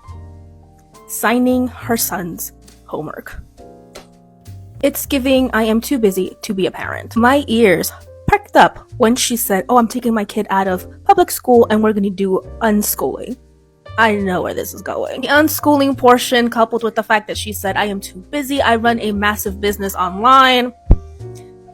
Curiosity got the best of me, even though I already know what she does for a living. Lo and behold, our friend here, Kelsey, sells ketones. She is with Pruvit. It is no wonder, it tracks that she is talking in these terms, unschooling, and then her kid is just having problems with authority because obviously she can't follow the rules. She's in a pyramid scheme, in my opinion. Therefore, all of this just freaking tracks. In another video of hers that she has pinned onto her profile, she literally called school a free babysitter. So you can already tell the kind of mentality she already has when it comes to schooling. That video is a reminder to all teachers that behaviors are learned, that mindsets are taught. Next time you wonder why that student acts the way they do, think about the people at home shaping their minds. There are so many more responses that I could include, but I think you get the picture. Like, the thing about the fuzzies broke my heart. I don't know what a fuzzy is, but it's something that was clearly important to her son. And Kelsey Rhae really looked him in his sweet little face and essentially said, your wants and needs are not my priority. Like, that is messed up, and my heart breaks for her son. This massive backlash didn't stop Kelsey though. Why would it? She's shown us time and time again that when people come at her, the thing she knows how to do best is to double down, and that's exactly what she did. All while turning off her stitches and duets so she could continue screaming into the void of the internet without having to hear all of those pesky thoughts and opinions that she originally said she wanted. Homeschool is you're still using the schooling curriculum to teach your child, and you still have to turn in paperwork to the government, and you still have to you have to check some boxes. You still have to check boxes, which is what I don't want to do. I don't want to check boxes about my life and my child for the fucking government. Why? Why are we so in this mindset that we have to do this? You know what I mean? Like, the government won't let me. What the fuck? What the fuck? Okay, so anyways, unschooling is where I'm still learning, I'm still researching, but it's basically where you don't have to check a box. You teach your kid what you want them to learn, and a lot of the times you leave it up to them of what they want to learn. When he's done with this schooling year, I'm going to be doing unschooling. We're going to be doing like gardening and baking, cooking and cleaning and life skills, and I'm going to teach him about fucking taxes. I'm going to teach him about money. Like, I'm not raising a child that's dependent on the fucking government. I refuse. My life has been hard. I don't really, I mean, what? I'm 30 now, so if I live until I'm like 80, hopefully maybe 100, I don't know. But the point to this is I want my kids to live a good life, and I want to create a legacy for the rest of my my downline of my family. All of that stuff sounds like things that you should be doing anyway, like outside of school. That is your job as a parent. Teachers' jobs are to teach your kids things like math and reading and writing and science and stuff. And then they come home and they'll help you cook dinner. You guys can go grocery shopping together. And if weather permits, you can go outside and play. She's acting like school takes up way too much time when really, like, it's not that bad. And all of this started because Kelsey was too radical to get a doctor's note, I guess, causing her son to have many unexcused absences, and she was just simply too lazy to sign a piece of paper. Make it make sense. Anyway, there's more. Apparently my address has been leaked and people are threatening to call CPS on me for doing unschooling with my children and not having a GED or a high school diploma. So here's my thoughts on this process. If you spent the time that you're spending on me and you took it and you spent it on your own life, put the energy, effort into your own life, I can promise you would probably find happiness because you seem very resourceful. Whoever these people are that are digging for my address, posting it on the internet, and then taking time out of their day to call CPS on me for something as simple as choosing to school my child in the way that I want to school them.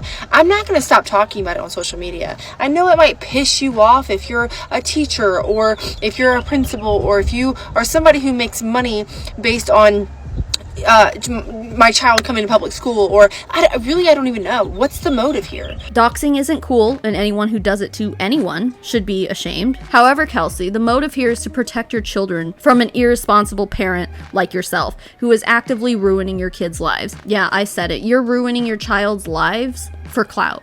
Disgusting. I think that we've gotten so far out of the realm of what it means to be a mother. And I'm going to tell you that I fell into this fucking sinkhole for a while there as well. I would brag about only having my kids 3 hours a day, how I was such a hustler and I was I would be fucking grinding and running my business and making all this money. And while I still do that, I think that this idea that we have to choose one has fucked our kids up. There's ways to make money from home so you can be with your kids, so that you can unschool and homeschool your kids. What happens when you send your kid to a classroom for 8 hours a day with 15, 20, 30, however many fucking kids all day, every single day? Guess what that does? That is outside influences impacting your child. You're raising your child with everyone else. That is why I'm choosing to unschool. Am I really excited about doing unschooling and having both of my kids full-time all day, every day? I can't really say yes, but I'm grateful that I'm able to do this because my child's future and his education, both of them, it matters to me, okay?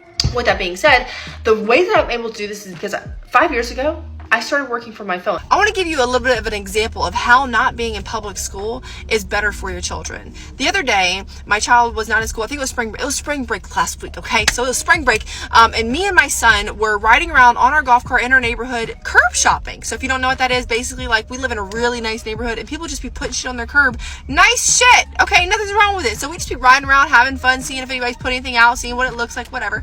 And we'll pick it up sometimes. Well, me and my 7-year-old son were riding on the golf cart. We had picked up this nice little chair.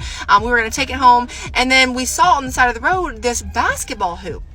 And he said, "Oh my God, Mommy, I want it so bad." And he's about to start basketball too. So it was like freaking literally perfect. We needed to kind of make sure that they didn't just lay this down and they're still playing with it. I said, "How bad do you want it?" He's like, "I really want it." I was like, "Okay, well listen, you're going to have to go up to the door and knock on the door and ask them if this is for free. Do you want to do that?" And he said, "Yes." I said, "Okay, cool." So he put his shirt on, he walked up to the door. I went to go walk up behind him. He said, No, go away. I said, "Okay, that's fine." He knocked on the door. He said, "Hey, is that a basketball hoop for free?" She said, "Yes, enjoy." And I just taught him so much in such a small amount of time. That was such a pivotal moment probably in his life, teaching him that multiple things. I'm sure you can kind of gather what that taught him by doing that, right? And if he was in school, and he is in school, but being in school all day, every day takes away those little moments that we're able to have with our kids. Like if he was with me every day and he did everyday life with me, like if we went to the grocery store and we did gardening and we did baking and cooking and we, did chores and stuff, he's learning so much in these little tiny moments that we just don't get enough of. And that is the entire point of unschooling. because your children can learn so much more through you if you're an active parent and you're not a lazy piece of shit just sitting on your couch. Kelsey, I'm getting frustrated. Kelsey, this lesson that you taught him literally took 5 minutes. You could have had this experience with him any freaking day of the week, regardless of if he's in public school or he's being unschooled. And what even was the lesson? Would someone like to explain this to me? I taught my son how to ask our neighbors if they can take stuff from their lawn. Like, what? I'm failing to understand what exactly he learned from that. The comments on this TikTok are good too, with many pointing out that this is just called basic parenting, not unschooling. My neighbor did unschooling with her children. It was very sad to see, even as teenagers, they could not read. You want to know what I'm tired of fucking seeing? I am so tired of seeing these grown people who are unschooled or homeschooled, or even just, people who have never tried it, saying how bad it is and how uneducated. You want to know the real reason of why people who had a really bad unschooling or homeschooling experience is that they had lazy parents. Again, Kelsey, you can't talk shit about other people being lazy parents when you won't even sign a piece of paper. Your average person would be scared away by all the hate you guys are spewing at me, but I'm not going to back down because there's so many kids who are being targeted by teachers. All right, it's been quite the morning. I woke up hold on, I'm going to do this really fast. I woke up this morning to... Let's go! Can you just give me 1 second, please? And I'm going to go, okay? Just give me 1 second. Let's go. Can I open this? I don't want to be dangerous and drive. I'm just including this here because she isn't wearing a seatbelt. She never actually does wear a seatbelt, pretty much ever. She often films herself while driving. There are so many examples of this, but she doesn't want to be dangerous while driving. It's wild to me that there are people on the internet threatening to call CPS on me, which... okay, because I choose to unschool my children, or I'm voicing the fact that I am unschooling my children, or even just that I'm not doing homework. Let's just say that I am a horrible mother, that I don't like teachers, I hate the public school system, I don't take care of my kids, like all I do is make TikToks all day long. Why do you give a fuck? You know why you give a fuck so much? Most people that are commenting hate, it doesn't matter if it's on my videos or somebody else's. If you are a person who doesn't know how to just keep scrolling when you disagree with something, you have some kind of misery deep down inside of you and you literally just can't stand it. Something inside of me has caused chaos inside of you. And there's no way that you can change my opinion on that. And so why do you give a fuck what I'm doing with my children? The reason that I'm showing up on social media, being so loud about my thoughts and my opinions, is because I have the balls to do so. How does it feel to be one out of thousands of people saying the same thing? Do you feel seen? Do you feel heard? Does it make you feel good to be a bully? Because when you're saying the same thing that thousands of other people have said, oh, you have time to make a video, but you don't have time to sign a piece of paper, how dumb you must be. Somebody already said that. Thousands of people already said that, and you're gonna come in and you're gonna say it again? And the fact is, I post one video a day. And the fact that I said I don't have time to sign a piece of paperwork, I don't have time to do something that is insignificant to my child's life. I would rather create financial stability through posting content, which pisses y'all off, to give them a better life, a life that I did not have. And I'm sorry that makes y'all mad. Okay, fine, Kelsey. You are simply just pulling your kids out of school in order to make and monetize content using that situation for personal gain at the expense of your own children's future. And by the way, just because you're not posting their faces anymore doesn't make it any less harmful to them. Anyway, day one of unschooling in Kelsey Rhae's life started on April 30th, 2024, and you'll never believe this. She literally made her kids clean out her car. And then they go to the grocery store. Literally, as one commenter put it, running errands and doing chores. Which, shockingly enough, every family with children in public school have time to do this too. Day 2 of homeschooling wasn't any better. She brought them to the park to learn how to have fun and then proceeds to defend herself and talk about herself instead of actually teaching her kids something. By the way, If you're asking yourself how day 3 and beyond went, she never posted any more videos like this. She did, however, post an unschooling moment where they were on their way to the library and Kelsey decided that this was a good time to make a TikTok mixing Pruvit powder into her Starbucks coffee. Also, she misspelled coffee. But the real reason I'm sharing this is because her son is pointing out her hypocrisy all over the place, and it's funny. This is a cafe latte with sugar free. Okay, unless you're trying to like feel like shit all the time. I thought you don't like sugar free. No, sugar free is good for you. I cut my hair. I'm not too fond of it, but it's gonna help to grow my hair back out. My hair grows really fast when I drink this. Was that something you taught him in your unschooling plan? What's not funny is that she's not wearing a seatbelt, again, and it also looks like she has her kid in the front seat with her.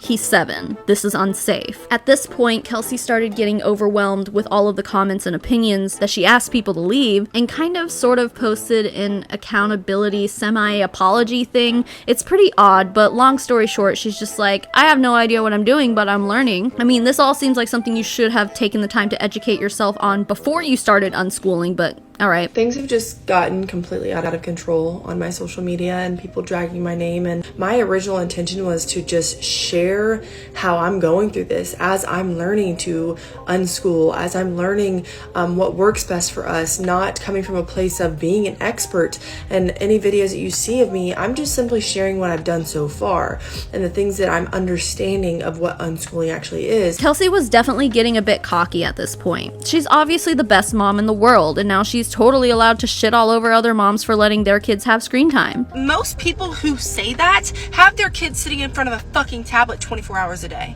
When they're with you, you're not even watching them, you're not even paying attention to them. They're probably sitting on the computer or the phone or the tablet or what the fuck ever, or a TV. Now listen, I fucking get it. I was that mom, okay? But the more you know, the better you do, right? But I was that mom that use the tablet as a babysitter. Here, just take this. Here, just take this phone. And I would be lying if I said that I didn't still sometimes say, here, just watch my phone for a second if I need like to get on an important meeting, whatever. But I spend a lot more time with my kids now than I ever have before. And when you come to the realization that your kids' behavior is bad because of the screens, because of the outside influences, because they don't have enough time with you, when you switch that and you start spending more time with them and you start like connecting with them on a deeper level, their behavior corrects itself. Speaking of being cocky, she was even responding to comments from parents saying that their kid just entered law school to become a lawyer, and Kelsey straight up said that she feels sorry for him. This is the kind of stuff where it's so obvious that she's just trolling and trying to stir the pot. I thought this post was funny. So she's playing an audio clip basically like, why do we go to school when we have the internet to teach us everything? Meanwhile, she just got done shoving misinformation about flamingos down everyone's throats. Oh, and also, remember your friend Jessie Lee Ward, how she learned about all of these alternative cancer treatments on the internet? The internet is not a safe place. It's not a 100% truthful place, and you need to learn critical thinking skills in order to determine if it's a reputable claim or not. And you know what a really good place is to learn about critical thinking? Public school. In this video, she raises concerns about the possibility of trans teachers, as well as hidden agendas, whatever that means, and bullies and school shooters. Those last two things are definitely valid concerns, but the other two things seem like she's just pulling imaginary fake stuff out of her giant ass. You know what all of this looks like to me? This looks like a woman who is so desperate to never be wrong about anything. So desperate, in fact, that she is roping her own children into a circumstance that will not serve them, all to feed her ego. And I will be shocked if this unschooling thing lasts throughout the 2024 to 2025 school year. I just don't think Kelsey Rhae has it in her. You really think that woman is going to actually put in the required time and effort to effectively and successfully and properly educate her own kids? I don't think so. Please prove me wrong, Kelsey, but I don't see it. It's like this whole thing was started to be like, disregard the whole last 4 years of my life, I'm a great mom now, when in reality, I don't think this will last. Those kids will be back in public school eventually, just watch. But in the meantime, she'll be raking in the followers and views by making all of this content about unschooling. By the end of May 2024, she was starting to backtrack a bit. She literally said her unschooling videos were satire, taking more responsibility off of herself by suggesting that it's not her fault that we can't take a joke. And it almost was satire because there's people out there who think that unschooling is being uneducated, and that's not the case at all. And I just want to kind of go into what it looks like to unschool up to this point. If you feel the need to leave a hate comment, Let me tell you something. We're on 2 different levels, baby. We will never see eye to eye. And it's okay if you want to hate me, but make sure you tap that follow button, because you'll see in 18 years where my kid is versus where you are or where your kids are. They damn sure are not going to be hating on somebody in their comments. Well, I guess no one knows for sure right now, huh, Kelsey? It'll be interesting to see where her kids are in life 10 years from now, but with a mother like Kelsey Rhae, I can only imagine they'll certainly be talking shit on the internet, especially if the only education they've ever gotten in life comes from her. Anyway, that was probably the biggest controversy Kelsey Rhae has been involved in so far, although I'm sure she will be involved in many more in the future, the more radical she gets. So, besides pulling her kids out of school, despite how unqualified she is to be teaching literally anyone any singular thing, what is Kelsey Rhae up to today? Well, now she said she loves Jesus. Yeah, I know, I'm shocked too. Okay, well, she says she loves Jesus and she started going to church. I'm not seeing any sign that her love for sweet baby Jesus is genuine at the moment. On June 12th, she posted a video that says, "God, please empty my soul so it can be full of you. That way, I can be the best healed/loving mother you designed." The caption on Instagram says, "Currently on a journey of seeking God in my heart. Most of you know my stance on religion, so it's been hard, but fulfilling. I know he will bring me peace in my soul the more I accept him into my heart. Share if you are on a similar journey." Listen, if you want to love Jesus, that's cool. The issue I have is when people start trying to force their beliefs down everyone else's throats. When people vote based on those beliefs, and they disregard the fact that there are millions of people in this country who do not align with those beliefs. That's where my problem comes in. So far, Kelsey doesn't seem to be a pushy Christian. She doesn't appear to be leaving condescending responses to hate comments, saying stuff like, "I'll pray for you," or "Jesus loves you." Like, she's not doing any of that. And until she does, I'm just like, fine, cool, good for you, Kelsey. I don't see a problem with it. However, I think that it is inevitable that someone like Kelsey Rhae will reach that point. How do I know that? Well, we kind of just got done learning about her entire history and profiling the worst parts of her personality. I think that history will repeat itself with her, especially now she's going to a church in the South during an election season. Like, I'll just leave it at that. Happy Sunday! It's time for church, and I feel like I want to share with you guys something that's been on my heart and my mind a lot lately. If you are somebody who goes to church and you have people in your life that you love, that you fully believe that they would benefit from church, that you're like, they need to be in church, or maybe they're sinning and you know they need to be in church, right? That you know they need to find Jesus. Let me tell you something. As a 30-year-old woman who has been forced to go to church her entire childhood, I grew to hate religion because of the people that forced it upon me. They never shared little things with me, maybe that they learned, or talked to me in a way that I could understand. All they ever said to me was, "You need to be in church. You need to be in church. You need to be," and that made me not want to go to church. Okay. Also, I saw how hypocritical all of these Christians were and how rude and mean of people they were. And I just grew up in the wrong church around the wrong Christians. Okay. So now as I'm 30 years old, Eric and I are going to church now, and we love it. I'm personally disappointed that she's taking this path because that was kind of the one thing that set her apart from most other MLM distributors. Religion runs rampant in the industry, and Kelsey had spoken out against religious folk multiple times in the past. And I appreciated that she had the balls to speak out against conservative religious BS while being a successful figure in an industry where most people are religious. It almost seems like a nonsensical pivot, but I'd be lying if I said that she never displayed any red flags that would eventually lead her down this path. Pulling her kids out of public school because she's scared of a hidden agenda is one of the biggest indicators to me. Then again, she's still Kelsey Rhae, who isn't exactly the church-going type. Take, for example, these screenshots I saw on Reddit that captioned her stories that she posted while getting ready to go to church. She's cursing up a storm and even saying, "God damn." Jesus would smite you for that, Kelsey. There's also no shortage of pictures and videos of her mixing up ketones on her way to church. And would you believe it if I told you that she has literally set up a camera while sitting in the front row at church and she opens a can of Pruvit ketones? Well, you better believe it, because that's legitimately what she does. We praise you, we thank you for waking us up this morning. You didn't have to, but you did. You saw it fit for us to come to church and to learn more about you. So God, we focus ourselves on you. Yes, you have your way. Church, sing with me this morning. Woo. 1,000 generations. 1,000 generations. I wonder if this is the next logical step for her in her process of grieving Jessie Lee.